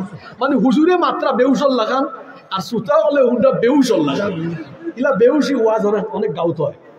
এখন বেউসি ওয়াজ হয় কিলা বুঝবা কিলা, ওয়াজের বাদে মানুষের জিকাই বাচ্চা হুজুরে কোন বিষয়ে ওয়াজ করছে, আনা ও হুজুরে জিকাই বাচ্চা হুজুর ইলা আমরা বহুত হুজুর হল আছে 1 ঘন্টা খিতা এখন কোনো বিষয় ইসার ট্যাং বগির ট্যাং হক কথা মিলাইয়া ওয়াজ, জগা খিচুড়ি ওয়াজ আছে না নিলা। আমরা তো একটা সুরা থেকে আরম্ভ করছি, কোনো সুরা নাই আয়াত নাই, খতমিল হবা খতমিল, এটার নাম আমি দিচ্ছি বেউস ওয়াজ। হুজুরে বেউস হইয়া মাত্র হুজুরে হইবা হুজুর খিতা নিয়ে ওয়াজ বলে হক কথা মিলাইয়া ডাইলে সাহেবে খিচুড়ি, আর শ্রোতা হলে হইবা ওয়াজ থাকি বড় বড় অবা কিতা ওয়াজ না 1 ঘন্টা আরে বাপরে বাপ হুজুরে যে ওয়াজ ফাটাই চলে একবারে বলে কিতা ফাটাইছো যে সুন্দর কণ্ঠ বলে কিতা শুনছে ওয়াজের বিষয় কিতা হেদান কিতা কি ওয়াজের নাম আমি দিছি বেউসি ওয়াজ কিতা ওয়াজ আমি অবাস্তব কথা কইছি ইলা বেউসি ওয়াজ হয় না বহুত গাঁৱত দেখবা বেউস ওয়াজ চলে হুজুরে চিল্লাইতে চিল্লাইতে বেউস আর সুতা হলে ঠিক ঠিক ঠিক কইয়া বেউস বাদে ওয়াজের কোনো আগা মাথা বেউস হইয়া ওয়াজের লই মনে কষ্ট নেই আপনারা তাইলে নমাজও না গেলে শয়তান খুশি না বেজার খুশি আর গেলে শয়তান আমরা খুশি করব কাকে জোরে বলেন কাকে সাল্লাত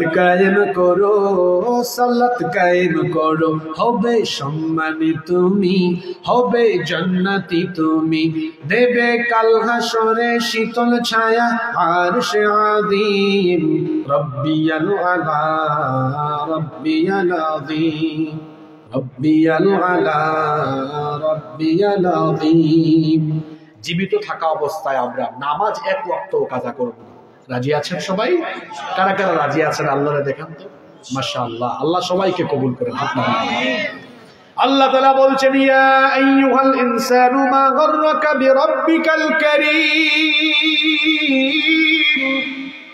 হে মানুষ কোন জিনিস তোমাকে তোমার রব সম্পর্কে গাফেল করে ফেললো এত সুন্দর করে আমি তোমাকে সৃষ্টি করলাম আমি তোমাকে নিয়ামত দিলাম আমার দেওয়া নিয়ামত আমার দেওয়া রিজিক ভোগ করে তুমি বেঁচে আছো কি করে তুমি আমার সাথে নাফরমানি করো কি করে তুমি আমার সাথে অবাধ্যতা পোষণ করো কি করে তুমি আমার হুকুম আহকাম লঙ্ঘন করে কি করে তুমি গুনাহ করো ও বান্দা এর কারণ হলো আখিরাত কিয়ামত যে আছে এটা মনে প্রাণে তুমি হয়তো উপলব্ধি করো না এজন্য আল্লাহ পরের আয়াতে বলছেন শোনো এমনটা যদি ভাবো তো জেনে রাখো কাল্লা বাল তুকান্নিবুনা বিদ্দিন কখনো নয় বরং তোমরা বিচার দিবসকে অনেকে মিথ্যা মনে করো মন দিয়ে উপলব্ধি করতে পারো না বান্দা শোনো কেমনে তুমি গুনাহ করো কেমনে তুমি আমার সাথে নাফরমানি করো কেমনে তুমি পাপ করো তুমি কি মনে করো নাকি আমি তোমাকে দুনিয়াতে এমনি এমনি ছেড়ে দিয়েছি আমি কোনো নজরদারি রাখি নাই আফা হাসিবতুম আন্নামা খালাকনাকুম আবাসাও ওয়া আন্নাকুম ইলাইনা লা তুরজাউন মানুষ কি মনে করেছে নিরর্থক তাদেরকে সৃষ্টি করা হয়েছে তারা কি আমার কাছে আসবে না আর তারা কি মনে করেছে আমি তাদেরকে ছেড়ে দিয়েছি কোন ধরনের দারোগা দারোয়ান তত্ত্বাবধায়ক নিযুক্ত করি নাই বান্দারে এমনটা মনে করো না শোনো ওয়া ইন্না আলাইকুম লাহাফিযিনা কিরামান কাতিবিনা ইয়ালামুনা মা তাফআলুন কষ্ট নেই আপনারা 10-12 মিনিট থাকতে পারবো তো দেখো আল্লাহ হইরা আমি তোমারে দুনিয়াত এমনি ফাটাইয়া দিছি না যে তুমি যা মন চায় তা করবা প্রত্যেকটা দেশের গোয়েন্দা সংস্থা আছে আমি আল্লাহ তোমারে ফাটাইছি তোমার লগে গোয়েন্দা দিয়া দিলাইছি ওয়া ইন্না আলাইকুম লাহাফিযিন নিশ্চয় তোমরা লগে সংরক্ষণকারী তত্ত্বাবধায়ক ফেরেশতা আমি নিয়োগ করে দিছি আমরা হইলাম আল্লাহ এরা এরার নাম কিতা জসিমউদ্দিন না করিমউদ্দিন এটার নাম কিতা আল্লাহ হইরা এর পরিচয় হইল কিরামান কাতিবিন এরা সম্মানিত লেখক দেখো আল্লাহ কত সুন্দর বিশেষণ দিয়েছেন সম্মানিত লেখক অর্থাৎ এরা কেমন লেখক যারা তুমি অপবাদ দিতে পারতে না কারণ তোমরা দুনিয়ায় তেমন বহুত মানুষ আছে এরা দেখা যায় তার বালা না লাগলে এগুর বিরুদ্ধে রিপোর্ট লিখবে ঘুষ খাইয়া উল্টাপাল্টা লিখি নেব আবার এই ফেরেস্তা হলে সের পক্ষেও লেখত নাই সের বিপক্ষেও লেখত নাই ঘুষও খাইত নাই জুলুমও করত নাই একবারে সলিড তোমরা যা করবাই তা লেখবা আর কয়জন ফেরেস্তা মাতকা কয়জন নাম হইল কিরামান আল্লাহ হইরা এই দুইজন ফেরেশতা একজন তখন ডানে আর একজন ইলিয়াতালাক্কাল মুতালাক্কিয়ানি আনিল ইয়ামিনি ওয়া আনিশ শিমালি কাঈদ মা ইয়ালফিযু মিন কাওলিন ইল্লা লাদাইহি রাকীবুন আতীদ। তোমরা ডাইনে আর বামে দুইজন ফেরেশতা দিছি, যত বালা কাম করো ডাইনের ফেরেশতা লেখো, যত বাদ কাম করো সব বামর ফেরেশতা লেখেন, তারা লেখা তো আসো।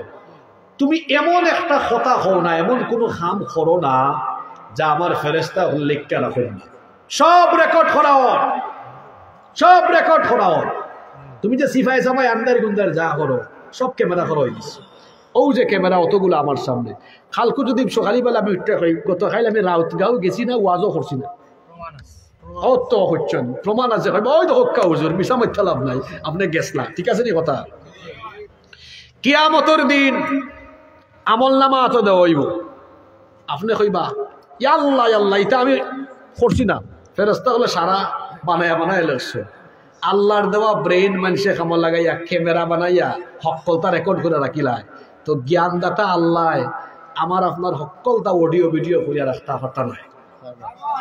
মুখে দি মাত মারুন না, অস্বীকার করলে আল্লাহ কইবা ভিডিও স্ক্রিন অন করো, কি নাফরমানের সবটা মানুষরে দেখা। আল্লাহু আকবার, ইয়া আল্লাহ ইলাল রহমান ইলাল বেজ্জত, তুমি কিয়ামতের মাঠে আমরারে কইরো না। আল্লাহ যত গুনাহ করছি তুমি মাফ করে দিলাও, হুকা আমিন। হৃদয়ের খান্দি কথাগুলো উপলব্ধি করুক। ও যুবক ভাই, ওখানে আমদারি গুন্দারি কিতা করছো দোয়াল লাগাইয়া, সব রেকর্ড হয়ে গেছে রে ভাই। ইটা যদি কিয়ামতের দিন দেখানি হয়,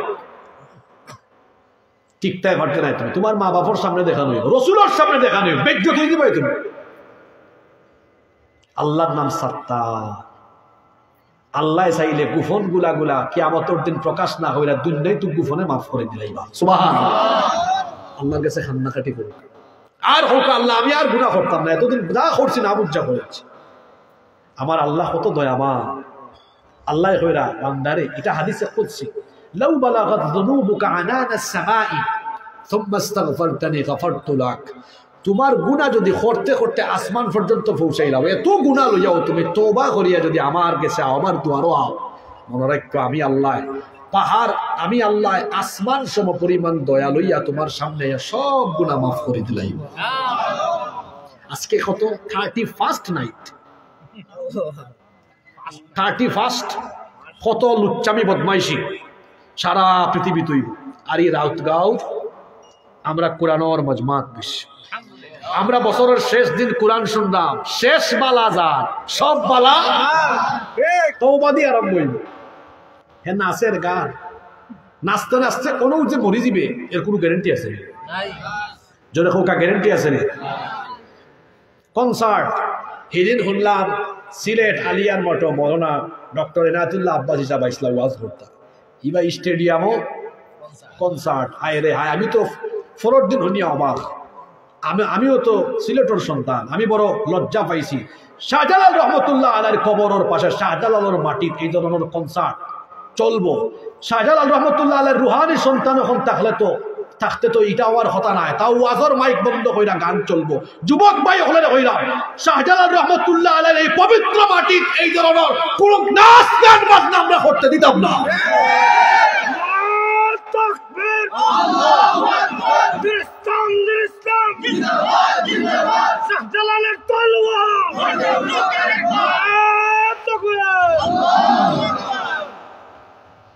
সম্মানিত উপস্থিতি, আল্লাহ হইরা বান্দারে সব তার রেকর্ড হয়ে যাবে। তুমি খেনে আমারে ডরাও না, খেনে আমারে ভয় পাও না, তুমি কিলা নামাজ ছাড়ো, তুমি কিলা আমার লগে নাফরমানি করো, সারাটা দিন গুনাহ করো। আমি হইছি ব্যবসা করো, তুমি সুদের কারবার আরম্ভ করছো। আমি কইছি ওজনে কম দিও না, ওজনে কম দাও। আমি কইছি গিবত করো না, গিবত করো না, তুমি সুগুল করি করো। একজন অর্থ আরেকজনের কাছে লাগাই দাও। তুমি মানুষের হক নষ্ট করো, তোমার মা বাবার হক নষ্ট করো, সারাটা দিন 24টা ঘন্টা তুমি গুনার সাগরে ডুব দিয়ে আসো। কি লারে বান্দাইলা করো হোসেন? হ্যাঁ, তুমি কি জানো না তোমার সব জিনিস রেকর্ড হয়ে যান, তোমার হিসাব হবে, বিচার হবে। তুমি আমার সামনে দাঁড়াবে, তোমার সারা জীবনের সুকর্ম অপকর্ম তোমার সামনে হাজির হয়ে যাবে। সেই দিন কিয়ামতের মাঠে আল্লাহ বিচার করে মানুষকে দুই ভাগে ভাগ করে দিবেন। জুড়ে বলেন কয় ভাগ? ফারিকুন ফিল জান্নাতি ওয়া ফারিকুন ফিস সাঈর। একদল জান্নাতি আর একদল জাহান্নামী। এই দুই দলের পরিচয় আল্লাহ পরের আয়াত 13 নম্বর আয়াত থেকে দিচ্ছেন।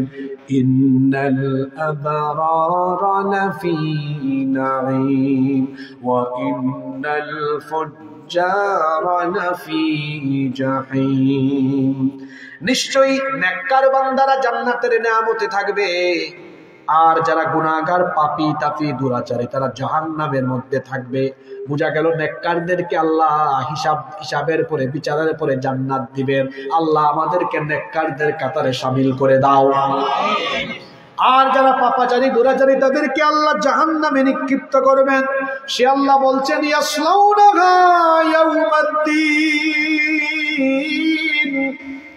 বিচারের দিবসে জান্নাতীদেরকে জান্নাতে জাহান্নামীদেরকে জাহান্নামে ঢুকানো হবেই হবে ওয়া মা হুম আনহা বিগাইবিন কেউ গায়েব থাকতে পারবে না অনুপস্থিত থাকতে পারবে না এরপরে আল্লাহ প্রশ্ন করছেন ওয়া মা আদরাকা মা ইয়াউমুদ্দিন সুম্মা মা আদরাকা মা ইয়াউমুদ্দিন তুমি কি জানো বিচার দিবস কি ও নবী আপনি কি জানেন বিচার দিবস কি আল্লাহ প্রশ্ন করে আল্লাহ নিজেই জবাব দিচ্ছেন সেই দিনটা হলো এমন কঠিন দিন ইয়াউমা লা তামলিকু নাফসুন লিনাফসিন শাইআ ওয়াল আমরু ইয়াউমা ইযিন লিল্লাহ সেই দিন কেউ কারো জন্য কোনো কিছু করার ক্ষমতা রাখবে না সেদিন হুকুম চলবে রাজত্ব চলবে একমাত্র কার আল্লাহ আমল বালা হইলে ফয়সালা বালা আমল খারাপ ফয়সালাও আচ্ছা তোরা একটু তা দেখি লাইছেন টেস্ট করি লাই ইনো রাউতগাঁওর মানুষ খেখে আসেন একটু আত্মলোক আছেন সব রাউতগাঁও না নেই আচ্ছা ই গাঁওর বারে থেকে খেখে আইস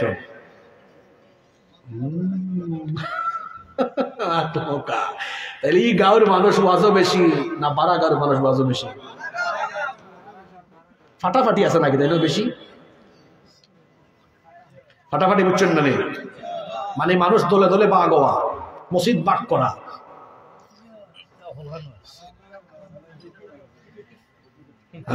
মিল্লামিশা চলবা দেশের পরিস্থিতি যে খারাপ মিল্লামিশা চলবা আলিম উলামা হল একতাল কৌমি আলিয়া ফুলতলি সরসিনা জামাত হেফাজত খেলাফত সব মিল্লামিশা চলবা আমরা দেশ অনৈক্যর কারণে মুসলমান হল ক্ষতি বেশি হয় আমরা যত বেশি মিল্লা চলমু তত বেশি মুসলমান হল শক্তিশালী হইলাম ইনশাআল্লাহ বাদ দিতে হইব যে আমি কৌমি আমি আলিয়ারে দেখতাম পারি না আমি আলিয়া আমি কৌমি দেখতাম পারি না এরা হইতো না জামাত হেফাজত তবলিগ সারসিনা ফুলতলি হেফাজত জমিয়ত চরমুনাই যত জন আছেন সব আমরা ভাই আমরা মিল্লা বিশ্বাস চলব এলাকার মাঝে কোনো বিভেদ আমরা ঘটাইতাম না খেলে আমরা মুসলমান হল যদি আলাদা আলাদা হয়ে যাই তো ইসলাম বিরোধী হলে আমরা মাথা খাটাল তৈয়া খাটাল তারা ভাগ্যা খাইব আমরা চাইয়া চাইয়া দেখব আর আমরা যখন এক থাকবো তখন এই সুযোগ খেয়েও খাইতো নাই ও যে গত 15টা বছর কি আলিয়া কি কৌমি কি জমাত কি হেফাজত কোনো দলের হুজুর বাদ গেছে না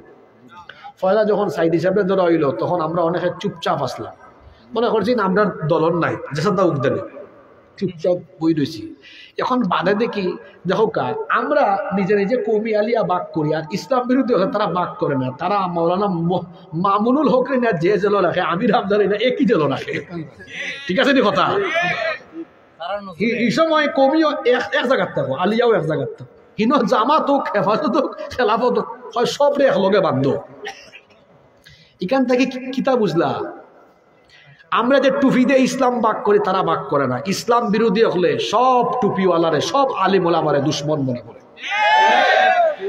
সুতরাং আপনি বুঝেও কা মনের সব হিংসা নিন্দা বাদ দেও কা আমি ব্যক্তিগতভাবে কৌমির আলেম ওলামা হলে সম্মান করি আলিয়ার উলামা হলে সম্মান করি আমি তবলিগ পছন্দ করি আমি ফুলতলি পছন্দ করি আমি সরসিনা পছন্দ করি আমি জামাত পছন্দ করি হেফাজত পছন্দ করি হুজুর আপনি থেকে হল ভাই আছেন না যারাই মুসলমান তারা আমার ভাই তারা আমার বিবেক থাকতো ওখানে আপনার মাঝে আমরা আল্লাহ হয়েজন নবী হয়েজন কিতাব হকান আমরা অত দরাদরি করে লাভ আছে আমাদের প্রভু এক নবীর উম্মত জীবন বিধানে ওই শিবানী কোরআন তবে কেন এক হে মুসলমান এক হো করি সাওবান। আমরা এক হইলে আমরা শক্তি। আমরা যদি এক থাকতাম এই বাংলাদেশে একজন আলিম অখলর আত খরা লাগাইয়া জেলো হারানোর সাহস এই বাংলাদেশে কেউ রইল না। মানুষে কয়ে ডুস খাইলে হুশ হয়, তা আমরা ডুস খাইছি এখন হুশ জানতেন আর আমরা আলাদা থাকতাম। সব আমার ভাই। এই বাংলাদেশে যদি আমরা সব একমত আইতাম পারি, এই বাংলাদেশে কোরআনের শাসন খুব শীঘ্রই কায়েম হয়ে যাব ইনশাআল্লাহ। আচ্ছা, আপনারা সবে কোরআনের শাসন চাইননি? আচ্ছা, আওয়ামী লীগ যদি ক্ষমতার যাওয়ার লাগে 14 দলে লইয়া জোট বানাইতে পারে, আর বিএনপি যদি ক্ষমতার যাওয়ার লাগে 19-20 দল লইয়া জোট করতে পারে, তো আমরা কেউ ফুলতলি, কেউ জমাত, কেউ হেফাজত, কেউ খেলাফত, কেউ জমিয়ত, কেউ সরসিনা, কেউ আমরা চর্মু নাই। আচ্ছা, হকলরে জিগাও, আচ্ছা আপনারা সবে কোরআনের শাসন চাইন না? আমার বিশ্বাস সবে চাই, সবে চাইন না নেই। আমরা আমাদের তুরা মসলা মসাইলের যে পার্থক্য আছে, ইকনান্তরে আমরা এক গালাত রাখিয়া শুধুমাত্র কোরআনের শাসন লাগি আমরা কি সব একবার একমত হয়ে যেতাম পারি না? যদি একমত হয়ে যেতাম পারি, আপনারা দেখা খাইল যদি আমরা ঘোষণা দিই আমরা সব এক হয়ে গেছি, তাহলে ফরুদিন বাংলাদেশের মানুষে কইবা বাংলাদেশের দায়িত্ব আমরা হুজুর হলে দিলাইছি। কিন্তু হুজুর হলের ভিতরে তো হিংসা বেশি, হিংসা কমাইতেই পড়ে ভাই। আমি তো স্কুলে পড়ছি পয়লা, আমার বংশ কোনো আলিমুলামা নাই। আমার আব্বা আমার স্কুল থেকে দড়িয়ে না মাদ্রাসা থেকে সর্বোচ্চ ডিগ্রি নিছি, ইউনিভার্সিটি তো পড়াশোনা করছি। তো সব মানুষের লোকে মিল্লা মিশা দেখছি আমরা হুজুর হলের ভিতরে হিংসা নিন্দা ইটা সারি দৌকা পাই। এক বাইয়া হয়েছিল বাইরে বাই ফাল্লার মাঝে ব্যাং রাখা জ্বালা কঠিন, ফাল্লাত ব্যাং রাখবাই গিলা খালি ফাল মারে। ও বলা হুজুর হলের এক কাতার বুয়া নিও কঠিন। তবে যদি হুজুর হলের এক কাতারা বুয়াইন যায়, বাংলাদেশের ইতিহাস বদলে যায়। আপনারা দেখবা এই দেশে হুজুর হলের বক্ত সবচেয়ে বেশি। আপনি যেমন আচ্ছা হোক আছেন মৌলানা মামুনুল হক, খালিদ সাইফুল্লাহ আইয়ুবী সাহেব, তার বাদে মৌলানা নুরুল ইসলাম অলিফুর সাহেব, বাংলাদেশে এলান কবির বড় বড় বিখ্যাত আলেম হলে যদি আপনারা এক মাঠো আনন্দ জাগাই বনি মানসি এবলা ওই যে সিলেট আগামী মাস এমসি কলেজের মাঠো মাহফিল হইব, ইনো দেশ বিখ্যাত আলিম উলামা হলে জাগাই বনি।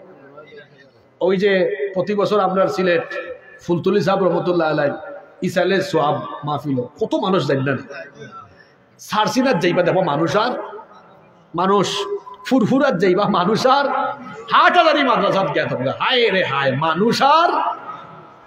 তার মানে যে ভাই হুজুর মানুষ ও ভাই আসেন, এই সব হুজুর হলে যদি এক জায়গাত করা হয় বুঝলানি কিতা হইতে পারে। কারণ শয়তান আইয়া আমরা এমন ভাবে অনৈক্যর মধ্যে রাখতো সারা ইসলাম বিরোধী হতো আসুন দুশ্মনিত যে হুজুর হলে এক হইতে দিও না, কারণ হুজুর হলে এক হয়ে গেলে আমরা শেষ। আর আমরা হুজুর হলে বুঝিলে একবার আমরা খেনে একজন আর একজন তাকি তুলে যাইতাম। আর সব আপনার ভাই, সব আমরার ভাই। আর আমরা যারা মাহফিল ওয়াজ নসিহত করি বিভক্তির কথা যেন আমরা না হই, সব আমার ভাই। জমাত, হেফাজত, খেলাফত, জমিয়ত, ফুলতলি, সরসিনা যারাই মুসলমান সব আমার ভাই। আমরা সব যদি ঐক্যমত হয়ে যেতাম পারি, এই বাংলাদেশে কোরআনের শাসন কায়েম হয়ে যাব ইনশাআল্লাহ। সুতরাং আমি আপনার কাছে অনুরোধ করব, আমরা কোনো বিভেদ নাই, আমরা ঐক্য চাই। সব রাজি আসেননি? আজকে সূরা ইনফিতারের আলোচনা আমরা করছি, এখান থেকে সবচেয়ে বড় শিক্ষা কিটা আমরা কয়েকটা পয়েন্ট হইয়া তার বাদে শেষ করব। কষ্টই জানি আপনারা, আমরা আলোচনার বাদে দোয়া হয়ে যাও, মুনাজাত করে যাই আজকে ইনশাআল্লাহ। প্রথম কথা হইল আমরা এই জীবন শেষ হয়ে যাব একদিন, কিয়ামত হইব। ওই যে আমরা বেনামাজি হয়ে গেলাম বাইরে, আপনার নমাজ ছাড়লাম, আমার ভাই সাউকা ছাড়তে ছাড়তে ছাড়তে ছাড়তে একদিন তো এই জীবন শেষ হয়ে যাব, শেষ হয়ে যাব না। আল্লাহর সামনে দাঁড়াইবা, এই ওয়াজ আপনারাও জানেন। আল্লাহ ফয়লা আপনার কাছ থেকে কোন আমলের হিসাব দিবা হোক আছে কেন বেনামাজি হইতা। আমি আপনার ফাও দূরে হইয়া দিলাম, আল্লাহর ওয়াস্তে নামাজ ছাড়বা পারবেন ইনশাআল্লাহ। 2, যেহেতু পরকালও আমরা আল্লাহর সামনে দাঁড়াইব, এর লাগে আমরা আল্লাহর বিধানের বিপরীত কোনো কাম করতাম না ইনশাআল্লাহ। 3 নম্বর, আমরা গোপনে কোনো গুনাহ করতাম না, কারণ খারে গোপন রাখবো আমরা হোক আছে। 2 জন ফেরেশতা আমরা লগে আসেন না নাই, আসেন না? আর আল্লাহ তো দেখলাম, আল্লাহ সব জানো, আমরা গোপনে কোনো গুনাহ করতাম। 4 নম্বর, জান্নাতে যাওয়ার একটা আমলও আমরা ছাড়তাম না ইনশাআল্লাহ। 5 নাম্বার, আমরা আল্লাহর হকর পাশাপাশি মানুষের হক আদায় করি ইনশাআল্লাহ। 6 নাম্বার, আমরা ঠেলাঠেলি করিয়া নিজেরা মারামারি করতাম না, সব আমরা একটা ইনশাআল্লাহ। এই 6টা কথার উপরে আল্লাহ আমরা আমল করার তৌফিক দান করেন। মাহফিল কমিটির সম্মানিত সভাপতি সাহেবের কথা থাকলে আমরা শুনবো, না থাকলে অনুমতি পেলে আমি মোনাজাত করব ইনশাআল্লাহ। আচ্ছা, সভাপতি সাহেব মোনাজাতের অনুমতি দিয়েছেন। আমরা এই মাহফিলের জন্য যারা কষ্ট করেছেন তাদের জন্য দোয়া করব, মা বোনদের জন্য দোয়া করব। আজকে যে সিলেটি মাক্কা মাতিলাম, আপনারা কিতা বেজার হইছেন? আমি সিলেট আইলে আলোচনার ফাঁকে ফাঁকে তুরা সিলেটি মাতি, আমার ভালো লাগে, আপনার ভালো লাগে না?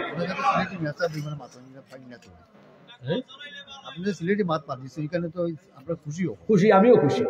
এখানে নিজের এলাকার মানুষের সামনে নিজের বাসায় মারতে পারা, আর গজল সামনে অনেক গজল হয়েছে, এখন আর আল্লাহর কাছে গজল গায়।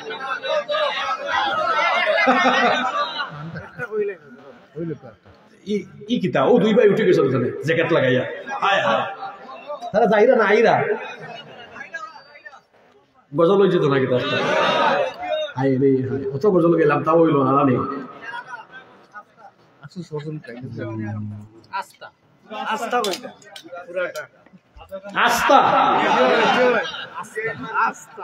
আস্থা মানে বুঝছো নিবা না, এই তো বাক্কা নন সিলেটি আসলে দেখেন। আস্থা মানে বুঝছো নি, আস্থা মানে পুরা সারা।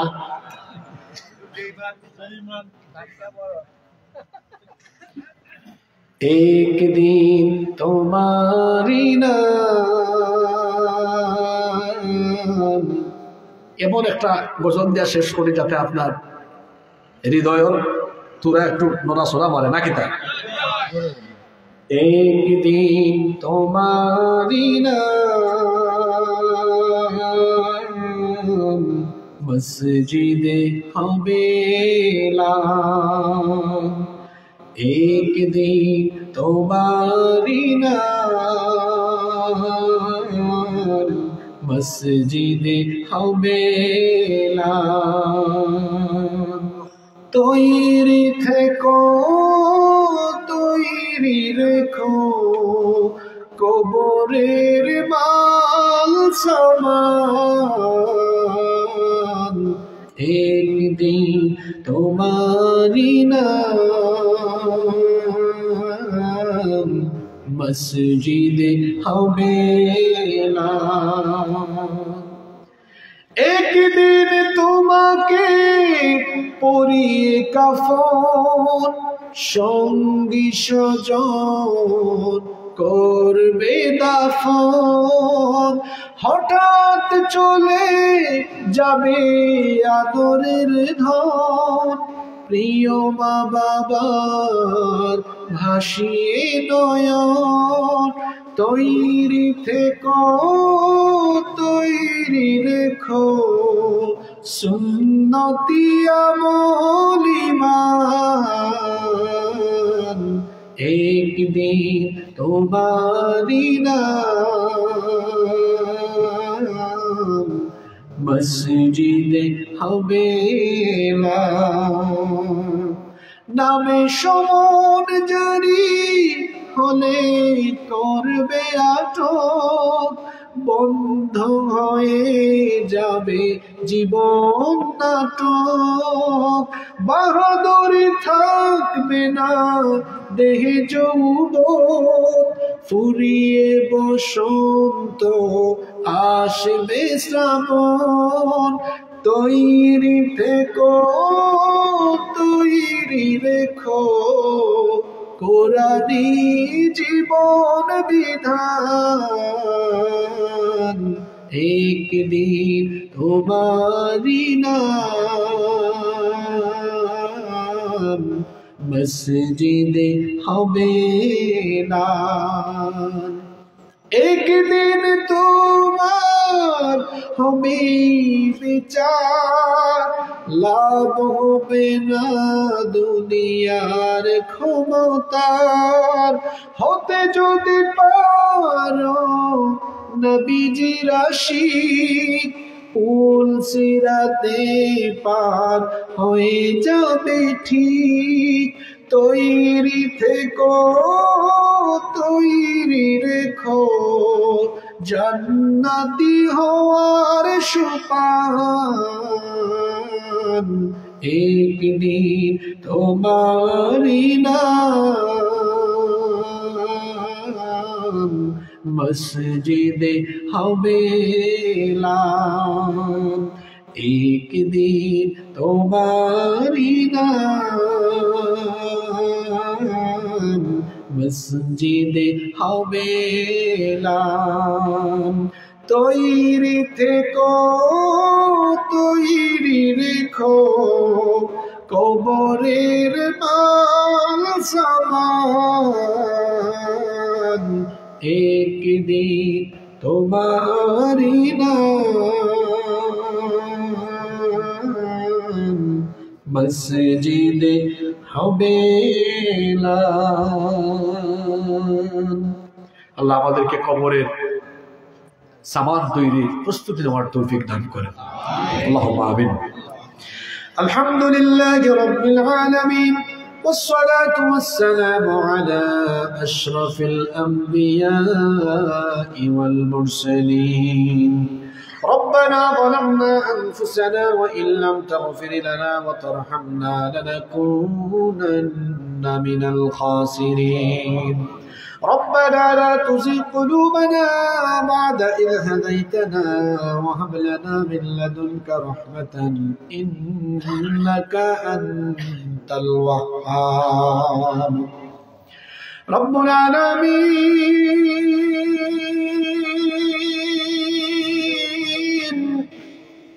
গভীর রজনী পর্যন্ত আমরা তোমার কালাম থেকে আলোচনা করে এবং শুনে জীবনের সকল গুনাহগুলোকে সামনে নিয়ে গুনাহের জন্য লজ্জিত অনুতপ্ত হয়ে গোলামের মতো মাথা নত করে ভিক্ষার দোকানা হাত তোমার কাছে তুলেছি গো আল্লাহ রব্বুল আলামিন। আমরা আমাদের জীবনে কম হোক বেশি হোক সবাই আমরা গুনাহ করে ফেলেছি, এত গুনাহ করেছি গুনাহের কথা মনে হলে তোমার জাহান্নামের আযাবের ভয়ে কলিজাটা থরথর করে কেঁপে ওঠে। রব্বুল আলামিন আমরা জানি আমাদের গুনাহের পরিমাণ অনেক বেশি, কিন্তু আমরা তো এটাও জানি আমাদের গুনাহের চাইতে তোমার দয়ার পরিমাণ আরো বহু গুণে বেশি। রব্বুল আলামিন আমাদের গুনাহের দিকে নজর না দিয়ে তোমার রহমতের দিকে নজর দিয়ে তোমার গফফার নামের খাতিরে আমাদের জীবনের ছোট বড় জানা অজানা যত গুনাহ আমরা করেছি দয়া করে সব গুনাহ তুমি মাফ করে দাও। রব্বুল আলামিন আমাদের স্ত্রী সন্তানদেরকে আমাদের জন্য চক্ষু শীতলকারী বানিয়ে দাও। রব্বুল আলামিন আমাদের কলিজার টুকরা মা বাবাকে মাফ করে দাও।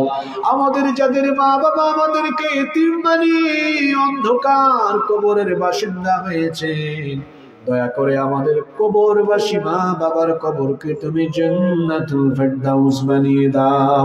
আমাদের যাদের মা বাবা বেঁচে আছেন নেক হায়াত বাড়িয়ে দাও, যতদিন তারা বেঁচে থাকবেন আমাদেরকে আমাদের বাবা মায়ের খেদমত করার তৌফিক দান করে দাও।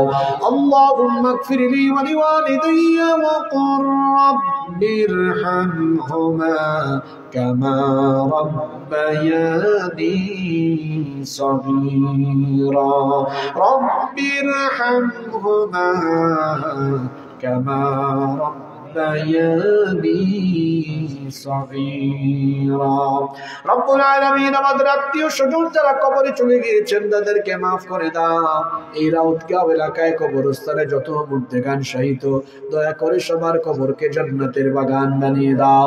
রব্বুল আলামিন আমাদের মধ্যে যারা অসুস্থ তাদেরকে শিফা দান করে দাও। বিশেষ করে মাহফিলের সভাপতি ছিলেন হাজী মাসুকুদ্দিন চৌধুরী, আল্লাহ তুমি তাকে শিফায়ে আজিলা কামিলা নসিব করে দাও। আমাদের অভাব অনটন দূর করে দাও। যারা ঋণগ্রস্ত ঋণ পরিশোধের তৌফিক দান করে দাও।